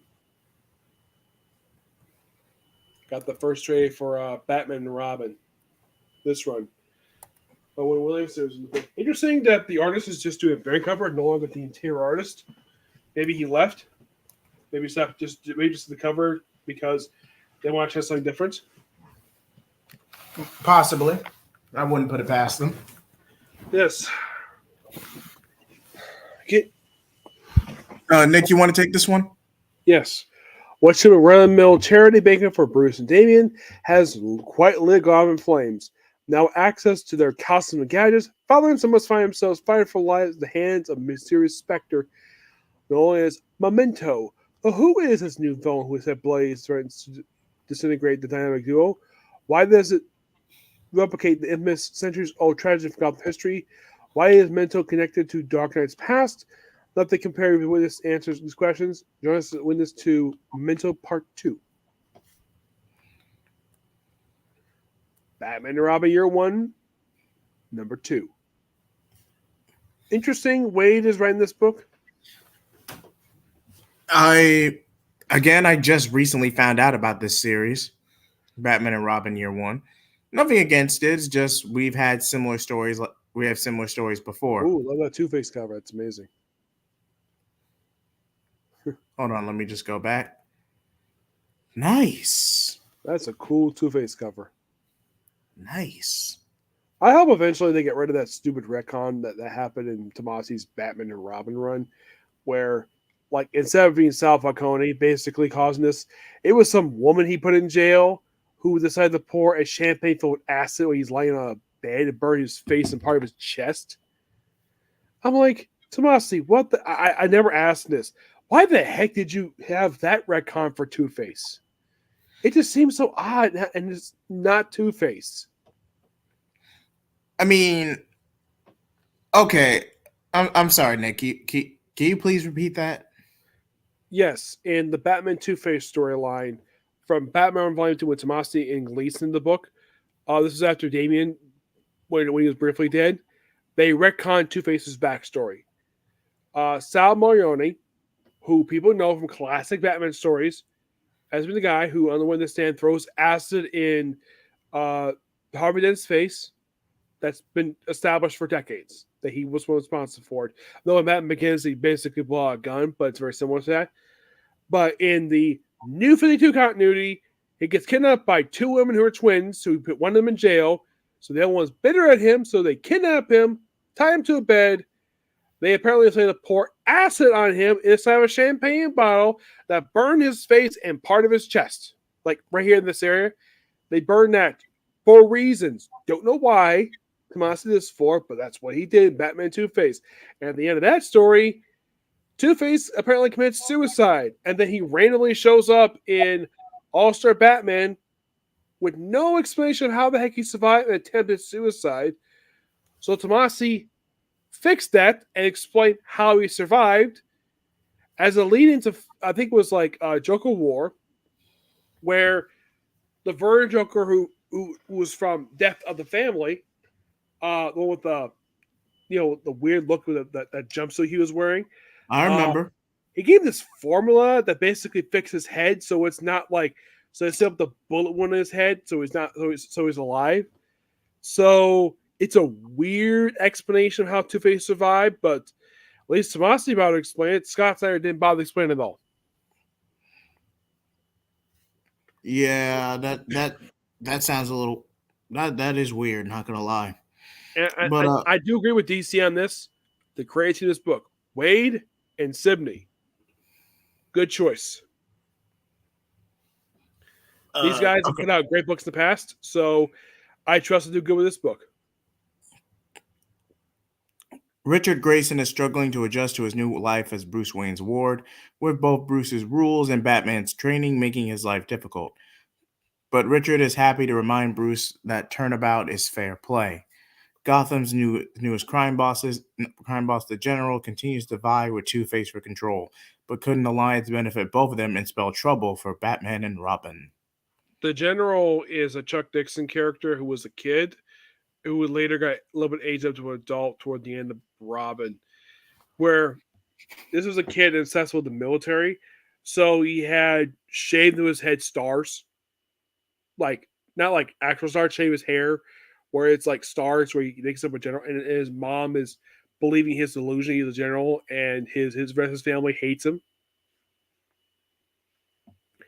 He is a Robin villain, but he is more of a Tim Drake villain. And now we have Batman, Superman, World's Finest, which for the longest time, this was DC's, probably one of DC's best selling titles. I don't know if currently it is. Have you ever think, Jay? When this title started, it sold like gangbusters. Like definitely one of the biggest titles, if not the biggest, in Infinite Frontier during the Infinite Frontier initiative. Whether it's fallen off in sales, I cannot confirm nor deny. But the quality control has been relatively consistent. Plus, also, this something is quite interesting. I think DC has basically kind of kept Wade under control when it comes to social media because I heard that this guy on social media, he's a dick. Recently. Oh, he is. I've met Wade. This is before he became a dick. And before that lawsuit he had. Because when I met him, it was before he started his run on All New, All Different Avengers. He was much more nicer back then. Now he's a dick for some reason. I don't know why. I'm not sure what his deal is, of what happened to him. I have no idea. I have not spoken to him about it. He has stayed off social media recently. I have not seen him posting on social media in a long time. He's not on Substack. I'm not sure. Like, the only way people know about him is through his comics. Because the EU DC has shut down his social media stuff, or he still has it, but he probably doesn't post stuff. It's not very rarely. Understandable, given his history. His recent history, because he was not always like this. Eclipso's reign of terror has been brought to justice has brought the Justice League to the brink of civil war. There must be a way to break the spell. The answer lies within the very power source that allows Superman to race faster than a speeding bullet. It's a battle for Earth's yellow sun, the dramatic conclusion of Darkness Falls. Brave and the Bold, 19. Which, the only reason this book exists is because of one of the movies for the new DC movies that James Gunn is doing. Yeah, but it's an anthology series. That way you can incorporate other characters. But it's an anthology team-up book because every story is mostly a team-up story. For the most part. You have Zach Thompson, Rich Dolek, Dave Walges, and Michael Conrad. Only two of those names I'm very familiar with. Zach Thompson, because he did some all-new Age of X-Men books. He's an okay writer. Mike Conrad is interesting, but the other two, not familiar with them. Seven Sabek, Nicola Kazmaja, Christopher Mitten. Sanamuto, Veronica Varusmo, and Seven Sebek. Yeah, that Nicola one. The name itself sounds Russian. Wonder Woman's lasso of truth has been stolen, and when you need to track down a thief, sometimes you need to consult a thief. Enter former criminal and current hero Plastic Man. Amazonian royalty meets arrogant rubber in this unlikely team up. Next, the sinister serial killer Mr. Zaz has escaped Arkham and is targeting victims who have previously escaped his clutches.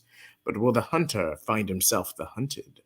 And last, but certainly not least, Batman teams up with an unlikely ally for a supernatural trip through some of Gotham's darkest shadows. I wonder who that could be. Hmm. Batman: The Long Halloween, the last Halloween, number 3, aka Jeff Loeb's love letter to Tim Sale. Indeed. Nick, you want to take this one? Yeah, I'm sure it's covered by Tim Sale. He probably worked in these covers prior to his passing, because that's probably all he can do. Maybe he was in poor health. In 1986, Jeff Loeb and artist Tim Sale teamed up for Batman: Long Halloween, and award-winning Chapter 13 chapter saga spanned multiple sequels, stand as the most influential star of its era. That's true. Nello returns with a War of Long Halloween for a long history final act. The Long Halloween, the last one. Now, an all new 10-part, still continuing the story from 2021 Batman Long Halloween special. In each issue, Loeb will be joined by one of the top artists in history. Beautiful and lovely created tribute to Sale's art and legacy. As the news tightens around Gotham City, Robin seeks aid from an unlikely ally, and Batman confronts a dark specter from the past. Interesting. The sequel to Batman 89, the comic, Echoes. A friend of Tivia's of mine described the first book as very woke. How would you describe the first Uh, Batman 89 miniseries? okay, the first I Batman. read it. I didn't think it was woke. I mean, I was relatively indifferent to it. Like it's an Elseworld. It's kind of a homage and nod to the Batman '89 movies with Schumacher and And although it was Commissioner Gordon, Two Face did actually play a role. I was fine with it for what it was. I didn't really try to make a big deal out of it because I knew it was an Elseworld story. But I could see how some people would have, because no, the story's not perfect by any means. So I could see how some people have some misgivings with it. But anything I found during my go from how I interpreted it was either surface level or outright nitpicks. It's good for what it is. Just don't expect it to be as grand as the movie. That's basically the simplest way I could say it. Yes. Now, the first comic is a sequel to. Now, here's the thing. This comic ignores Batman Forever and Batman Robin. Those are separate. This follows Batman Returns, where Okay. one of the first things it does, it follows up from a plot idea that was supposed to be for, I think, for the fall of Batman Returns, because the first miniseries mostly. Now, Sam Hamm wrote the scripts for both movies, and the first movies were Okay. directed by, what was his name?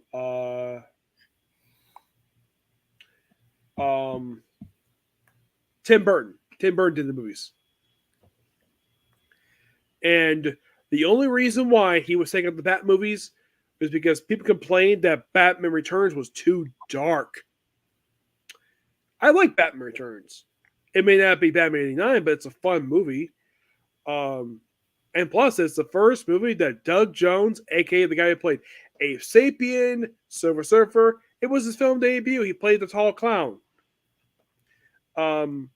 So, of course, we have Bill D. Williams, of course, his version of Harvey Dent, who popped up in Batman 89.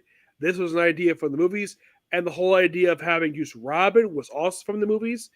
I know it's a different concept, and I think the Brad Person book was not. It wasn't Dick, wasn't Tim, wasn't. I think it was a version of Duke Thomas, who became Robin in the miniseries. Except he was a mechanic.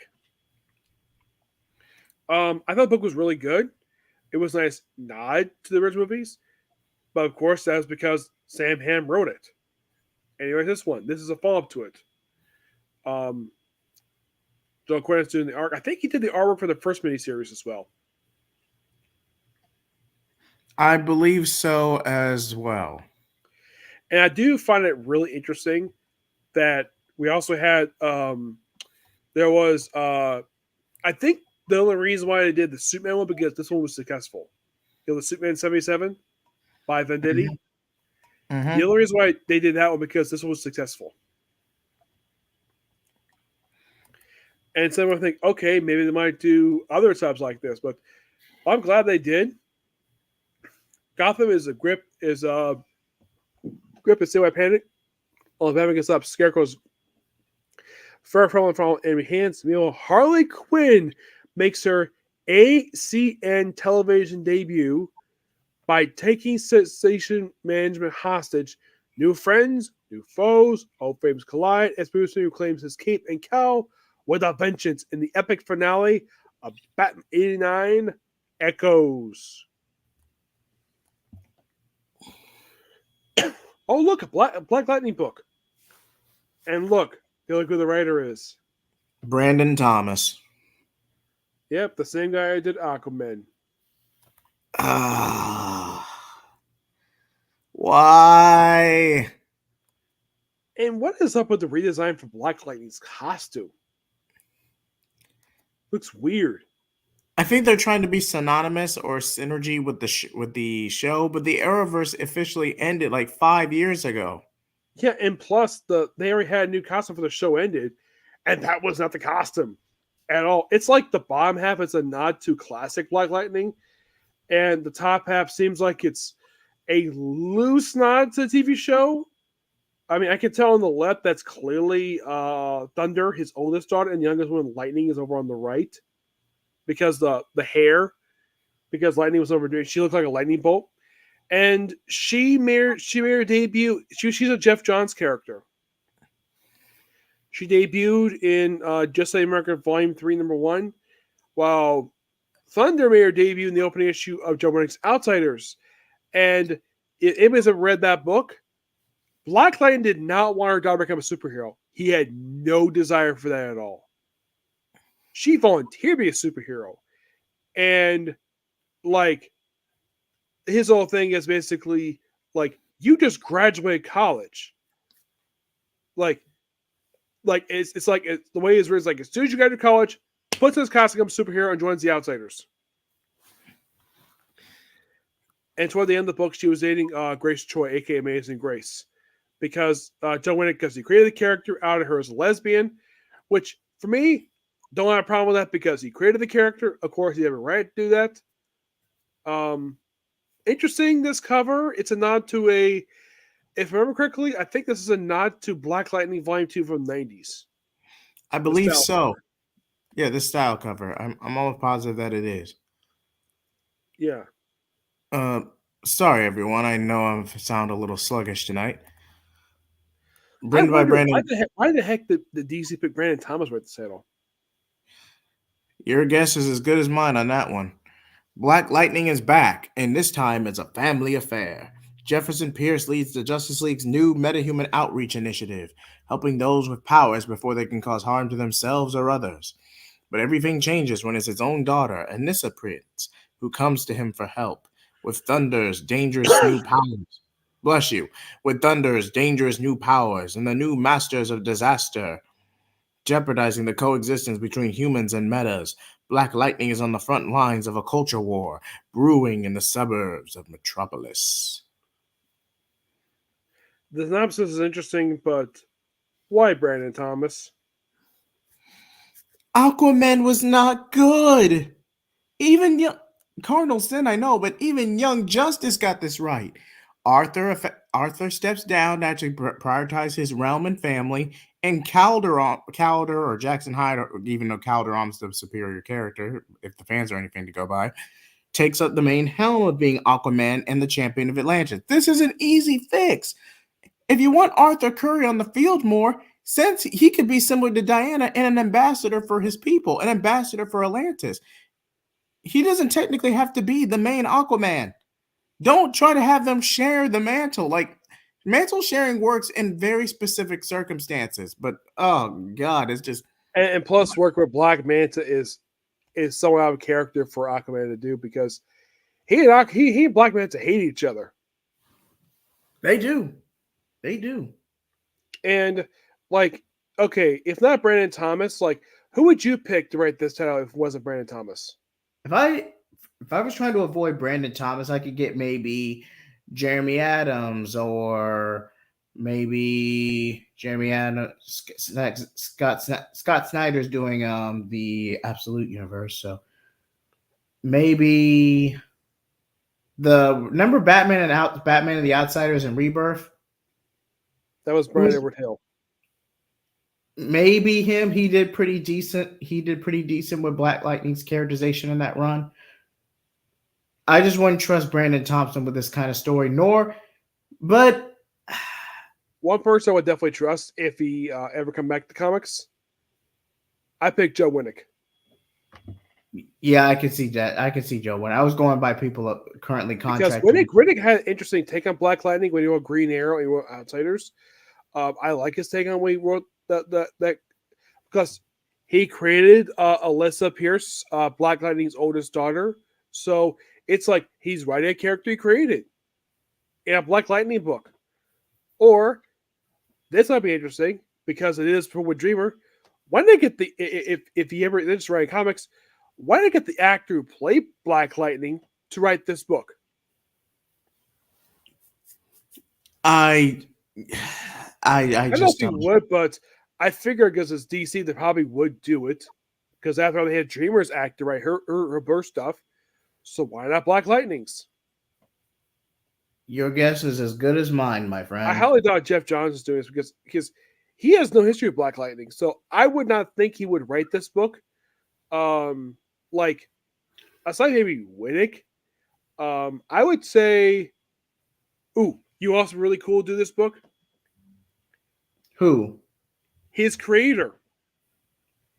He's still alive? Yes. Both are. Like even Trevor Eden, he's still much alive. I met Trevor Eden. He can do this book too. Plus, his creator did Black Lightning Cold Dead Hands. That is true. Like, you can have him do this book. And that book was a lot better. That book was awesome. Because the writer understood Black Lightning. Yes, they gave him the costume from TV show, but it's fine. It was Black Lightning. And plus, the one thing, did you know something interesting about this Black Lightning? What's that? He has hair. Oh. Because remember Flashpoint, he shaved his head bald. That is true. Okay, this is a strange lineup for JSA because I see Jade, I see Obsidian, I see Jay, I see Wildcat, I see Alan Scott. I think it's Dr. Midnight. I'm thinking Dr. Fate's probably involved in the title. I can't tell who that is next to Alan Scott. He's above Jay Garrick's head. You see it? I see it. I don't know who that is. Our Man, Jade, Obsidian, the new Dr. Midnight. That's Alan's hand. That's why that was a person. Oh. That person who's next to Dr. Fate, who's above Obsidian's head, that is the second Dr. Midnight. Beth Chapel. Yeah, I think she's from the Stargirl show, I believe. She's a Roy Thomas character, like Jade and Obsidian are. As for who's under the Our Man mask, I don't know if that's the original one or the second one. I have no idea. Dr. Fate. Oh my gosh, is that almost gonna look like Joni Thunder? I think so. Those who have not familiar with Joni Thunder, Joni Thunder is a private detective. Roy Thomas created back in the 80s. She didn't do very much. She was mostly Infinity Incorporated in her book. She had no version of Thunderbolt. She was exclusive to Earth 2. Her Thunderbolt was a female Thunderbolt, and she was basically like a private investigator who worked with Infinity Incorporated. But in case you're curious, no, she's not a relative of Johnny Thunder. No relation. Oh my gosh, it's Johnny Sorrow. It is. I see Johnny Sorrow. Oh, it's the idiot Red Lantern who Alan Scott's first love. I can't stand the whole thing of him being gay in the current continuity for some stupid reason. I see Grundy. Trying to think. I can't tell who that is under who is next because basically because I see Grundy, Johnny Doctor Sorrow, Alchemy, Doctor Alchemy, Red like a new Lantern. version. I think this Red Lantern is the daughter of this one. Yes, This guy here, he looks like an evil Sandman, the one with the he black does. mask. She not sure who that is, or this woman, this person in the green cloak. This might be the new Injustice Society. It is the New Injustice Society of America. It's a villain variant cover. Any work that makes sense. Like if you want to do Injustice Society with the JSA, why include the Wizard? Ooh, I love this cover. I see. Ooh, it's Jericho Thunder next to Alan. I see Yep. Wildcat. Ooh, even the second Wildcat's there. I see Jesse. Oh my gosh, it's Sand. That's Yep. Sandman's old sidekick, who later became Sandman before Flashpoint. Hawk Girl, Hawkman. I love this cover. It's amazing. They're all there. Not sure why Scott's got a beard for. I think that's kind of stupid. He looks very clean shaven. That's a cool cover.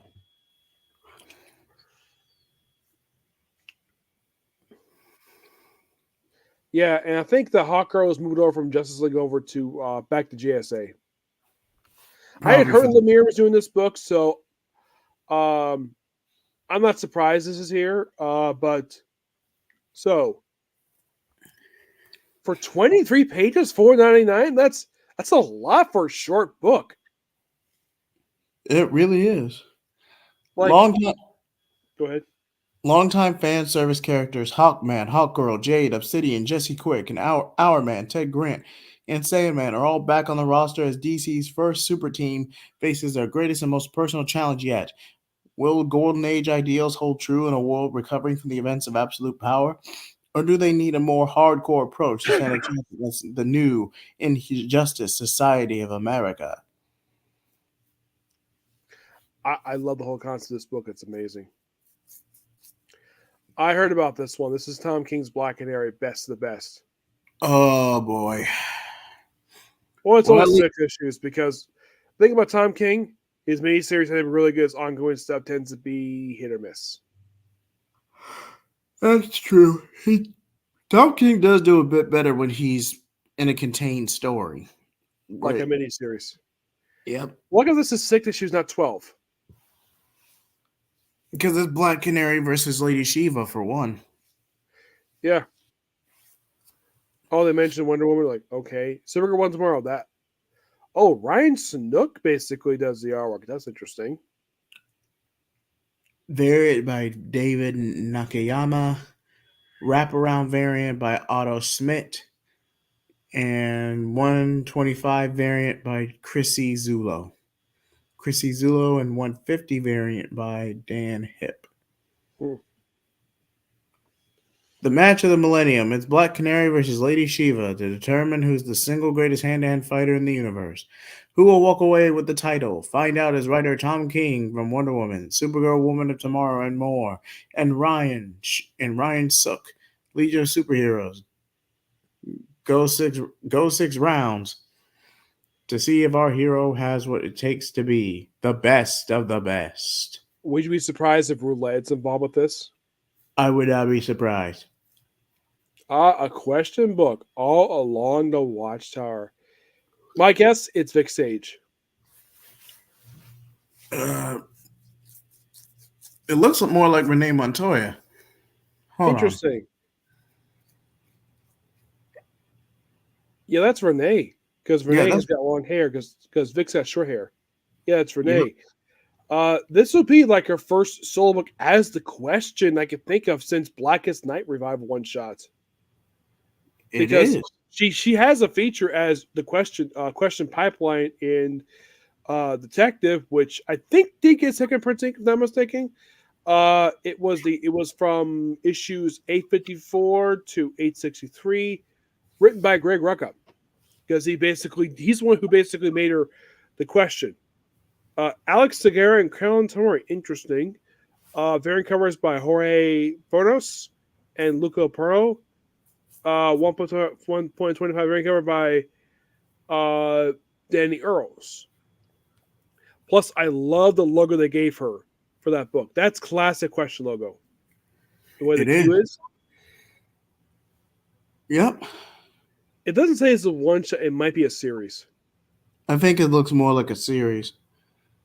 Who watches the Watchtower? In the wake of absolute power, the Justice League Unlimited has created a new haven for all heroes, but can they keep it secure? Enter Renee Montoya, reeling from the abrupt end to her time in Gotham and looking for a place to hang her hat. But the Trinity didn't bring her up to the Watchtower to relax. There's a dark threat bubbling underneath the surface, and only the Question and her ad hoc support stand a chance of figuring out who the problem is before it's too late. So it looks like basically that whatever this watchtower looks like, either it's a space station or it's a building on Earth. Oh, look at Shazam. Joseph Campbell also does the writing in this book. Unfortunately. I tend to think, why did DC pick this writer to write this book? Your guess is as good as mine on that one, my friend. Do you know a little bit interesting because he still writes comics? I guess so. Jerry Ordway, who wrote Power Shazam. He would be excellent for this book. He could, from what I've seen and heard, he could pull it off. If you read Power Shazam, it's an excellent book. He described it as a lot of fun. Which reading the book, yeah, I can believe this book was amazing. But I tend to fear this book it's not going to last much longer because there is a rumor spanning for decades is that when DC got just Captain Marvel, it's like, okay, we publish books from him, but he can't outsell Superman at all. He cannot outsell him. I would say he's come close, but you can't outsell him. But I'm surprised this last 17 issues, which is probably the first time he's had a book last this long since, at this point, probably since Power of Shazam. That was like 48 issues that book was. I agree. I mean, don't get me wrong, Shazam's a decent character, but I mean, you can't really... Are you feeling a little tired? A little bit, but I can still do this. We've gone through longer streams than this. Yes. Of course, I don't feel tired because I have my tea with me. Of course, this is iced tea I'm drinking. Nemo Strange. How's it going? Welcome to the show. I love his logo. But where was I? Oh, yes. Christmas has come early for Freddie Freeman, but is all his success and notoriety as Philip's top superhero just ill-gotten gains? Mary and Billy can't help but link their brother's rise in popularity with the sudden emergence of Dr. Savannah. But as Billy continues to leak magic and monstrous societal issues... Billy continues to leak magic and monstrous societal issues begin to mount across the city. Savannah's arrival is only the tip of the iceberg. Yeah, one thing I don't like about the post-Flashback continuity of Captain Marvel is it made him and Mary adopted. So it's like, I have this theory that there's someone at DC who really wants Mary Marvel to sleep with Captain Marvel. Wait, even in the Silver, although they ended up in the foster system, Billy and Mary were canonically blood-related siblings. Yeah, and the current continuity are not. Yeah, even I don't see why anyone would want to ship them together. I mean, but then again, the CW exists, so I shouldn't be too surprised. Yeah, but here's the weird thing about Captain Marvel. Aside from a show from the 70s, he's never had anything live action since then that I can think of. He never popped up at Smallville. He never appeared on the Arrow shows. It's like he's a character that DC creators don't care to use. DCT people or live they don't care to use. They just don't want him. Why did they not to? Oh, I heard something interesting about Kevin Smith, where the people working at Arrow want nothing to do with Kevin Smith, but the people working on Flash were happy to work with him. You find that strange? That is strange. And That yet, is Guggenheim work on both. Mark Guggenheim. I wonder who this character is in the cover because it looks like the redhead girl. It might be Ivy, but I can't tell. Power Girl, issue 15 by Leah Williams. Honestly, I'm surprised this book lasted as long as it did, if I'm being completely honest. Yeah, it's like I keep thinking like there's something missing from this title. Like, oh, I know, Amanda Connor doing the artwork.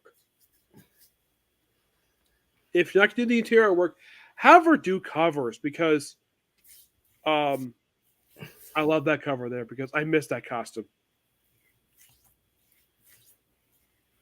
Instead, we have to stick with this costume because we dare not show off any legs. Have to cover all of it up except for boob window. All right, I'm just messing around. But Leah Williams, art by Adriana Mello, cover by Yannick Paquet. I'm not even going to try to pronounce Yeah, that. another artist I've met. I met a couple of times. As a matter of fact, when I met the second time, I brought something from the sign, which turns out he already signed it. It was weird. Like, I thought he didn't sign it, and look, he already signed it already. It was weird. It's happened for a couple of different writers, which I brought books with me to sign for the sign, and they already signed them. He was one of them. But the guy's a good artist. Indeed. Variants by Jeff Deckel and Tagio da Silva. Hopefully I pronounced that right. With her best friend fighting for her life in the hospital, Power Girl swears vengeance on the one who put her there. Ejecta. Okay, thank you. Ejecta. There's something strange about Metropolis' newest super. With the power to predict crimes before they happen, could it be that someone more powerful is pulling her strings? I think it's that girl in red who's in the cover. I think that's Ejecta. And this is the Multiverses tie-in comic. Yep. By Brian Q. Miller. DC Horror presents Latia Morgan, Aaron Stuggers. Interesting. DC Horror presents as a showcase of the skin-crawling legends focus on our favorite superheroes in the DCU. Written by some of the most terribly disturbed minds in the horror genre today, this anthology will be to die for with horror fans. Makes sense because they have Taylor Crook doing the cover art because he did Howard County and Cullen Bunn. Oh my gosh, okay. It's the Creature Commandos with a captured by Brainiac. almost reminds you of a lackluster video game that barely made 500, can keep 500 players. Or New 52's Future's End. Why you gotta go there, man? Come on. Because Brainiac did the same thing there too. Except he was a creature of Lovecraft. Which for some reason Josh Williamson brought back that guy for House of Brainiac. So Ekip, as a creature unit prepares for the first mission, Dr. West hesitates. The last time Lucky was in battle, even Santana Zadora couldn't stop him from destroying everything and everyone in his path. Mina insists that she can calm down, but it's gamble. Is the team ready to fight? What is up with that solicit? It's basically talking about magic getting involved and yeah, it's just that the way it's written is so confusing. Yeah, just a little bit. The My Adventures of Superman tie-in comic it's kind of a bridge between seasons 1 and 2. It's fine. I mean, it doesn't really stand out, but it's not cringe either. It's just mid. Yeah, I still don't understand if Do people actually like this show? I mean, they did get some momentum with Supergirl in season 2, and a season 3 is in the works. So I watched the first episode, not interested. Because they made Slade into, well, it wasn't Slade. I could look at him. It looks like freaking Jericho over Slade. Livewire was just in name only. And Suitman was made the Goku. Ooh, the Penguin special. Jeremy Adams, Bill Finger, Alan Grant, and Jason Aaron. My guess is the Bill Finger one must be a reprint of the Penguin story.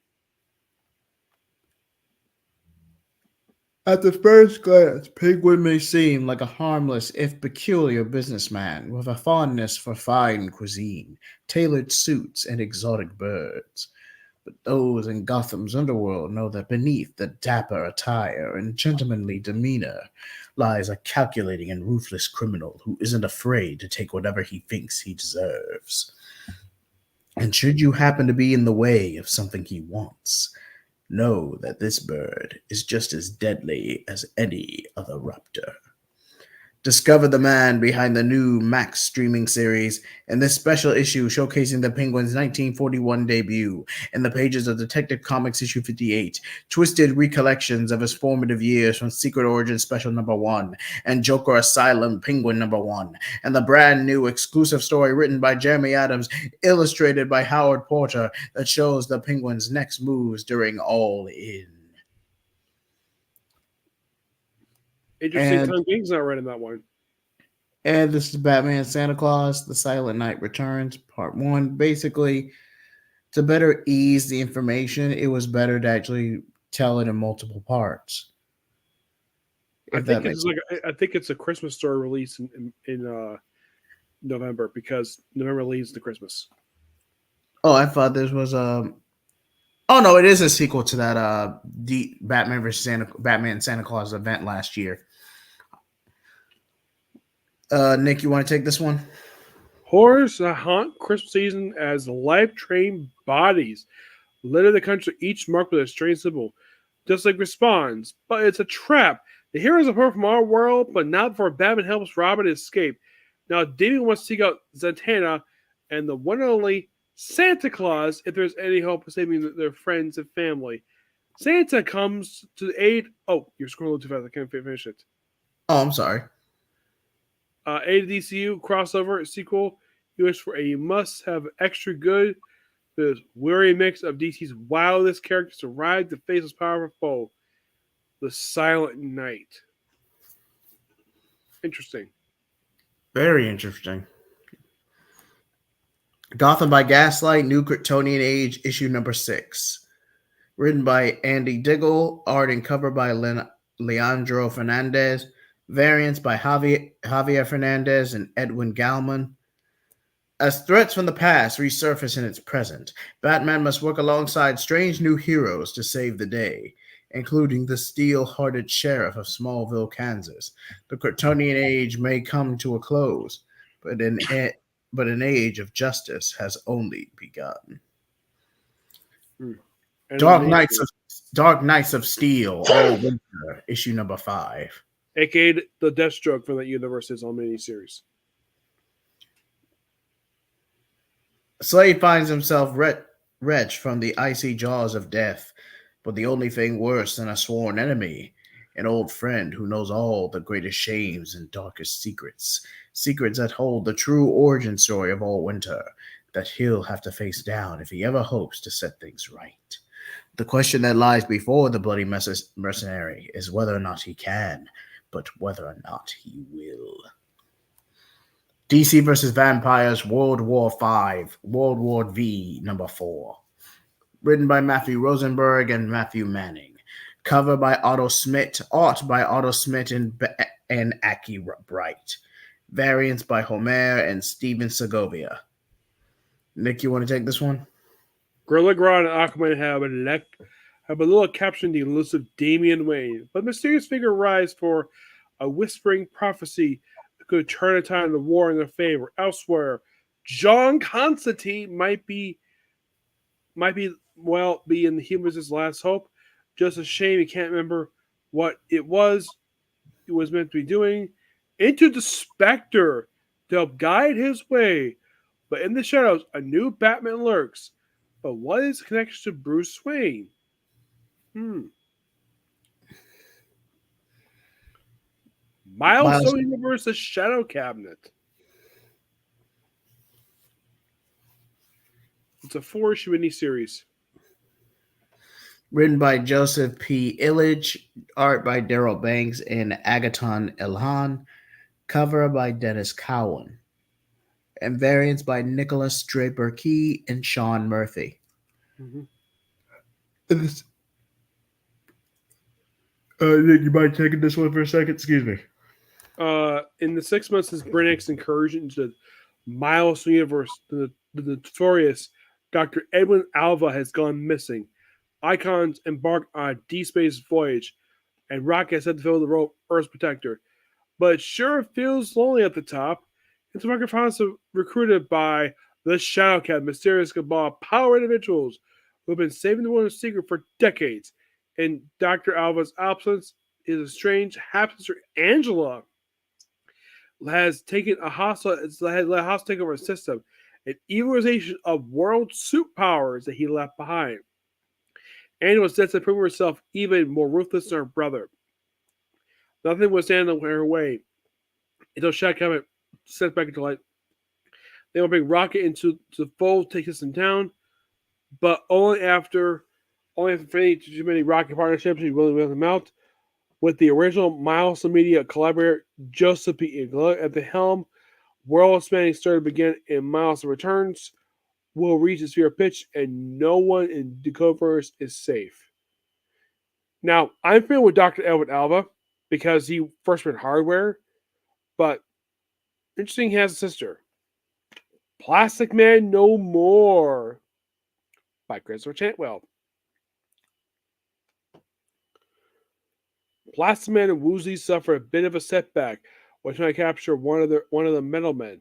Well, a setback is been mild, and there is no turning back toward the superheroes that once allies. As his body grows intense, increasingly unstable, Plastic Man returns to a villainous ally and helps figure out a way the weapon can cure them. Now, a slim chance odds of success. Chuck Dix mentioned on a podcast that and he mentioned people who tried to match the success of Jack Cole, his creator, but no one can match. No one can beat Jack Cole. He's the guy who created Plastic Man. Indeed, that is true.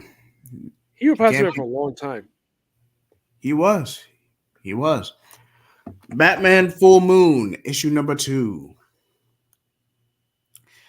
Written by Rodney Barnes, art and cover by Steven Subek, and variant by Francesco Francavilla. Mm-hmm. Caught in the world of magic and myth, Batman must rely on the help of Satana and John Constantine if he is to save his city and himself from the curse of the werewolf. But with a full moon approaching, will the ancient magic's Bruce allies manage to summon be enough to keep the beast away from Gotham's most vulnerable? Can the werewolf's human half find the salvation he so longly desires? I think this is the final issue of John Constantine Helpa is Dead in America. Yes, it's the last issue. Oh Written my by gosh, is that Sandman with Swamp Thing? that Sandman with Swamp Thing. Yeah, it looks like Neil Gaiman's Sandman. I think so too. It's the end of the long road across America for John Constantine, and it could be the end for more than just his quest to take Dream's power out of the wrong hands. Constantine may have cheated death before, but in the end, she always gets her man. Jenny Sparks, issue number 4. I recently read the first issue that just released, and it was a bit jarring. It was a bit of a jarring read. Yeah, for one thing, he's up to almost halfway through the issue.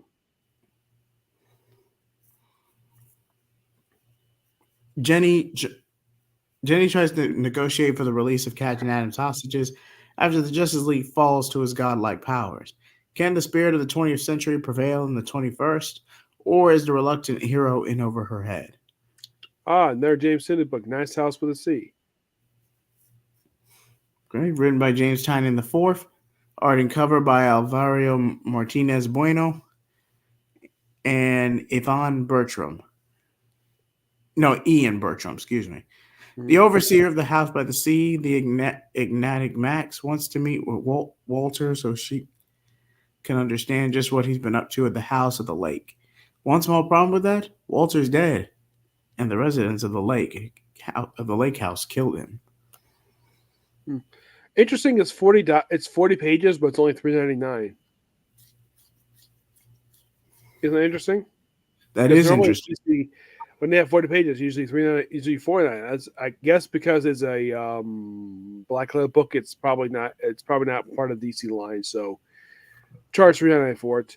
Little Batman, month 1. What? And I believe this is based off the Merry Little Batman movie, which I was gonna make my Christmas review last year, but I ended up scrapping it due to time constraints. So I might do a rewatch and carry it over for this holiday season. But So is yeah, this book like Batman as a baby? Batman is no Damian Wayne as a toddler in this version. Now, whether it's Damian the son of Selena Kyle or Damian the son of Talia is not clear. It does a lot of the character, a lot of the appearance and mannerisms does allude to Damian being the son of Talia, but Bruce managed to get custody of him, but is not directly confirmed within the film itself. But so yeah, for all intents and purposes, it's Damian Wayne. Okay. Taking place after the events of Merry Little Batman, Gotham City finds itself reeling from the Joker's attack. Damian Wayne, aka Little Batman, is eager to get back in the fight. But that's going to be harder than it sounds, as Bruce now wants Damian to put the cowl aside and embrace the value of his secret identity. After the suspicious guest is found lurking around Wayne's New Year's Eve party, it's up to Damian to find a balance between both of his personas and save the day yet again. See Little Batman in a new adventure from the film's scriptwriter Morgan Evans after the after catching the re-release of the breakout movie in theaters this winter. Oh, so it is getting a theatrical release. Okay. It's like the whole thing of like little Batman. It's kind of reminds me of the Joker manga that Joker had, where it was like Batman turned a baby and Joker had to raise him. Oh look, it's Batman Scooby Mysteries. I get people like this book. I've never read it. It's basically a basically Scooby Doo hijinks, but basically a Scooby Doo and Batman team up. Very But it looks like self-contained. DC Anime Universe because that's Barbara and Jim from DC Anime Universe Batman Anime Series. They take so many designs, and Scooby Doo has crossed over with just about every Batman adaptation at least once. Just a few years ago, they teamed up with Batman Beyond for a Cool. mystery. Mm-hmm. Batman's away, so Commissioner Gordon sends out a call to Mystery Inc. There's a literary specter stalking the Gotham Library, which means his daughter's new job is putting her in danger. The teens need Oracle's help to solve this mystery, but can they all work together without revealing Batman's secret identity to her father? Barbara's secret identity to her father? Looney Looney Tunes. Tunes, issue number 281. Isn't it strange though? This is probably like the only book that DC publishes that has not got a relaunch. I have noticed that. Mad Magazine. People like Mad Magazine, they can read this. I don't read it. Rest in peace to the creator, though. I think the artist passed away a few years ago, didn't he? Yes. I want to say 2021, 2022, somewhere in there. Yeah, he Correct was. me if I'm wrong. I think he was original artist. I think it was the original artist who did the original Mad Magazine. Crisis on Infinite Earths, facsimile edition. This is just a reprint. Yep. Nothing wrong with that. Oh, limited edition 37 facsimile. Oh, it's more reprint stuff, but it's good reprint stuff. And now we're in the trades. Superman the 100 Superman. Project. Do you want to read this one? All of the Hero Initiative 100 plus covers. Superman DC Comics. Superman number 6. Yeah, it's basically it's a book of collection of covers. Okay. Superman number 6. DC Power 2024. I got it. I got this one. The DC Power Black History Month anthology, written by Greg Burnman, Jarrett Williams, even though his recent Speed Force comic was god awful, and World, Sean Martinborough, Alita Martinez, John Ridley, Cheryl Lynn Eaton, Lamar Giles, and Brandon Thomas and N.K. Jemisin. All right. N.K. Jemisin and Jamal Campbell are back with an epilogue set in the world of Far Sector, bringing together Joe Mullen and John Stewart for the first time. Duke Thomas, a.k.a. The Signal, finds inspiration from an unexpected source. Crispus Allen seeks a new person beyond his role as the Spectre, turning to Renee Montoya for guidance. Thunder and lightning create fireworks at a community event when the Condiment King appears. Raphael Ark learns the secret origin of the original Bloodwind. Val Zod reflects on balance between his pacifist beliefs and the duty to protect his universe. Wait, is this last year's? Possibly, because Valzai, like this probably, I think last time he popped up in a comic book was the opening issue of Avengers of Switch, assuming John Kent. Yeah, this is a trade paperback of this year's anthology. I thought this was a early peek at next year. Sorry about that, folks. This is a trade paperback of this year's Black History Month anthology. I read that synopsis for no reason. Yeah. Okay. All yours, Nick. Kneel before Zod. Read by Joe Casey. This is a straight payback collecting the miniseries. No, I easily could have. From Action vs. 1060. Yep. Though I easily could have seen this going on to be an ongoing. Yeah, because the book was so good. Oh. And we're going to talk about this soon. Oh, yeah. There's definitely yes. For those who don't know, we started a new show on the channel called Comics Blaze where we review iconic storylines. We just recently did one on Batman Year One. Then we're probably gonna plan another Marvel review in the future. But next time we circle back to DC, it's going to be Kingdom Come, and it's going to be fun. Yep. A story that's epic. And when I talked to Wade after this story, he and Ross to work together until all new different Batman. Not Batman, it was Avengers. Yeah, because I was going to say, I'm pretty sure they worked on Avengers together since then, at least one run of Avengers. Yeah, and as of currently, I've been checking the covers since Doctor Strange has ended recently. Fantastic Four, Alex Ross has stopped doing the cover since 23. So the only book that you can find Alex Ross to the cover from this point forward will be Mortal Thor. That's it. Not sure why he's doing Fantastic Four because he did an amazing job with the covers. DC's finest, Aquaman, King of Atlantis. I think this is a new printing of the Silver Age stuff for him. Yep. This is from Adventure Comics 229 to 280, 282, 284, Action Comics 272, Detective Comics 293 to 300, World's Finest Comics 125, Showcase 30 to 33, Superman's Girlfriend Lois Lane. That's right, Lois did have a solo series for a time. Issue 12 and Aquaman 1 to 3. So did Jimmy.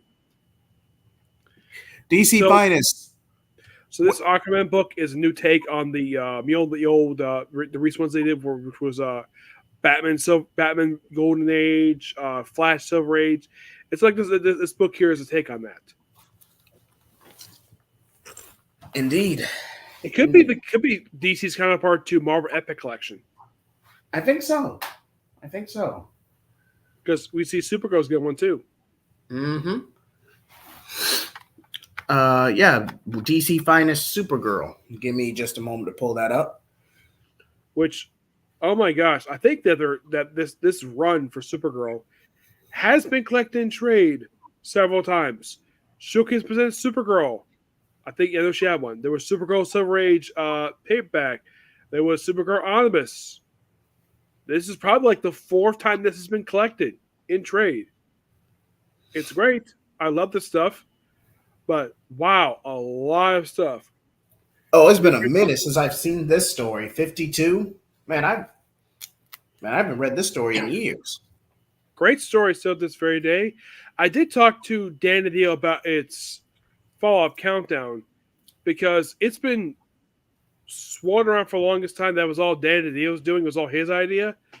I spoke about that. He was approached to do this story by DC, and then he did the book and picked the creators. And apparently, all the artists were all from a studio from Spain who did Countdown. Ooh. And here's something really weird.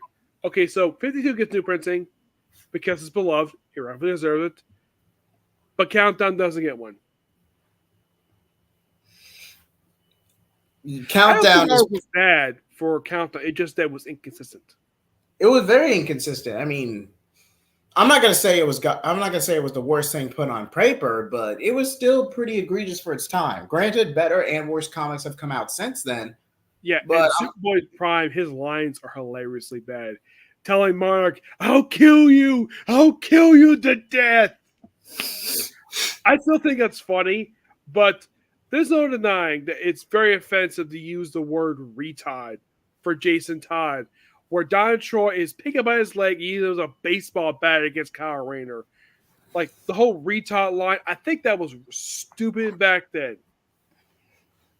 I just see the story for what it is. Again, it's been years since I read it, so I don't really have an honest opinion one way or the other.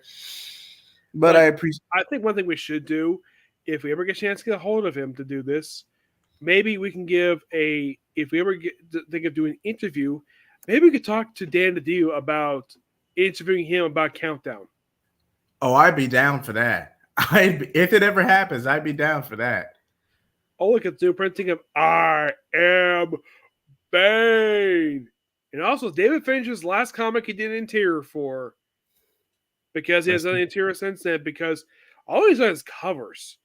Because the last I heard one of his streams, he was doing a book. But I don't know if it's finished or not. I don't think so either. But he told me this about this story. He was told, do whatever you want, have a lot of fun, because this story is a love letter to Nightfall. And then we can tell by reading this book. Because this storyline brings back Bane's henchmen, like Birdie, Zombie, who not been seen since the original Nightfall story. And it's kind of reverse Nightfall, where it's like Bane is fighting to get the Batman, while Batman is fighting to get the Bane. And I heard about this one, the complete collection of Battle for the Cowl. Those who never read this book, the original miniseries is amazing. Tony Asano wrote and drove this whole miniseries. I'm not sure why Wildcat was involved in this story, but it's like, the thing is, it's like Jason Todd is Batman, and he's basically Batman with guns. And the whole point of this book is deciding who's going to be new Batman, because this book sets up basically Batman Reborn. But I like the fact we're doing a complete collection of this. I think Wildcat had a role in one of the tie-ins, but other than that, he's just here to take its cover space. Oh, and I recently found out something interesting about Huntress's costume. I didn't know this. Apparently, the first time it ever popped up in comics, this costume she wears here was in Batman Hush. That was the idea of that costume. You don't say. Yeah, I didn't know that until I saw, as I pointed out in this video, that was the first time that costume made its debut. And she had the costume up until, I think the current costume is inspired by that, but it covers a lot more skin. Yeah, it collects the whole story, including Azrael Death's Dark Knight. They collect that mini-series as well. I talk about Oracle of the Cure. That book was so confusing to read. And it's from the guy who created Bloodshot. In this book, when I heard about this one, this is the finale for Volume 2 for Swamp Thing. This one is. It collects the remainder of the book by Mark Millar with everything, like basically that book. Road to Authority Compendium. This is basically about several trades into one. There's a channel called Near Mint that basically helps this one. It's like Stormwatch Volume 1, 37 to 50. preview and the 11 issues that I think was Volume 2. This is the final trade for Blue Beetle Volume 2, which I was shocked to end after only 11 issues recently. Did you notice that? I did notice that. I thought this was. I didn't expect to get canceled. Like, granted, Jaime doesn't really get a whole lot to do, but even still, this was a pretty fun run. I had no problems with it. It's just like it's shorter than the previous one. I would say of the volumes published by DC, I think this is the shortest. Because the longest was Volume 2, which is his first book. Oh, that noise out of my phone. Of course. Birds of Prey, Volume 2. Now, again, like I was saying when we covered it for the main solicitation, I just think that around this volume, I want to say, this book started to fall off in my opinion. I just couldn't follow it. And it just didn't click the same way other Birds of Prey titles have. It just felt like kind of like Bendis's Young Justice or Wonder Comics line, where it was just writing off nostalgia and not really doing anything different with it. At least that's my opinion. If Keanu Thompson's not working with this book, maybe they should bring back the Bensons to do this book because they had a really good run with Batgirl and Birds of Prey. Did you read that one? I did. It was really good. It was. Oh, this is a clear nod to Batman 66. Yep. With Batman and Catwoman. Which all this was, the trick to this is that it's a camera turn on its side and then walking up a side wall, and people just peep out of the windows. Which Frank Miller hated this concept, and yet he poked fun of it in Dark Knight Returns. Okay, I think that's it. Yep. Wait, you will cheer. Ryan Sugg promises new WWE-inspired fight comic will give Black Canary her due. Yeah, we just read a solicitation of that. Yeah. Black Canary versus Lady Shiva. That's something I'm going to talk to you about off camera. But what do you think about the DC solicitation? I know we couldn't get Taladia's thoughts because he had to bounce, but what do you think? I'd say it looked interesting. I don't think any book looked bad. I would say the only one that I was very confused with about what was going on was that DC Horror Creature Commandos book. It just the way it was structured, that solicited, it looked very confusing. I would agree with you on that. I didn't really have a particular issue one way or another. The only one that I could argue I may have had a nitpick for was like Simon Spears' Flash run. Simon Spears is known for horror, let's be honest, but it's really hard to actually both that and the art style. It's really hard to actually read and process what's going on. Well, he also did X-Force from Marvel. But maybe I'll get... Yeah, it was a run that came after the cancellation of Kenny X-Force and K1 X-Force. It lasted 15 issues and then just ended because he left the book. The more you know. Thank you for telling me that. Mm-hmm. But anything you want to add before we prepare to wrap up? Nothing I can think of aside from the fact I just I got all my videos soon we're done with the stream that I recorded today, but tomorrow I got a day off, so I get a chance to relax tomorrow. I hope you enjoy it, buddy. As for me, I got 269 subscribers. We are one away from 270.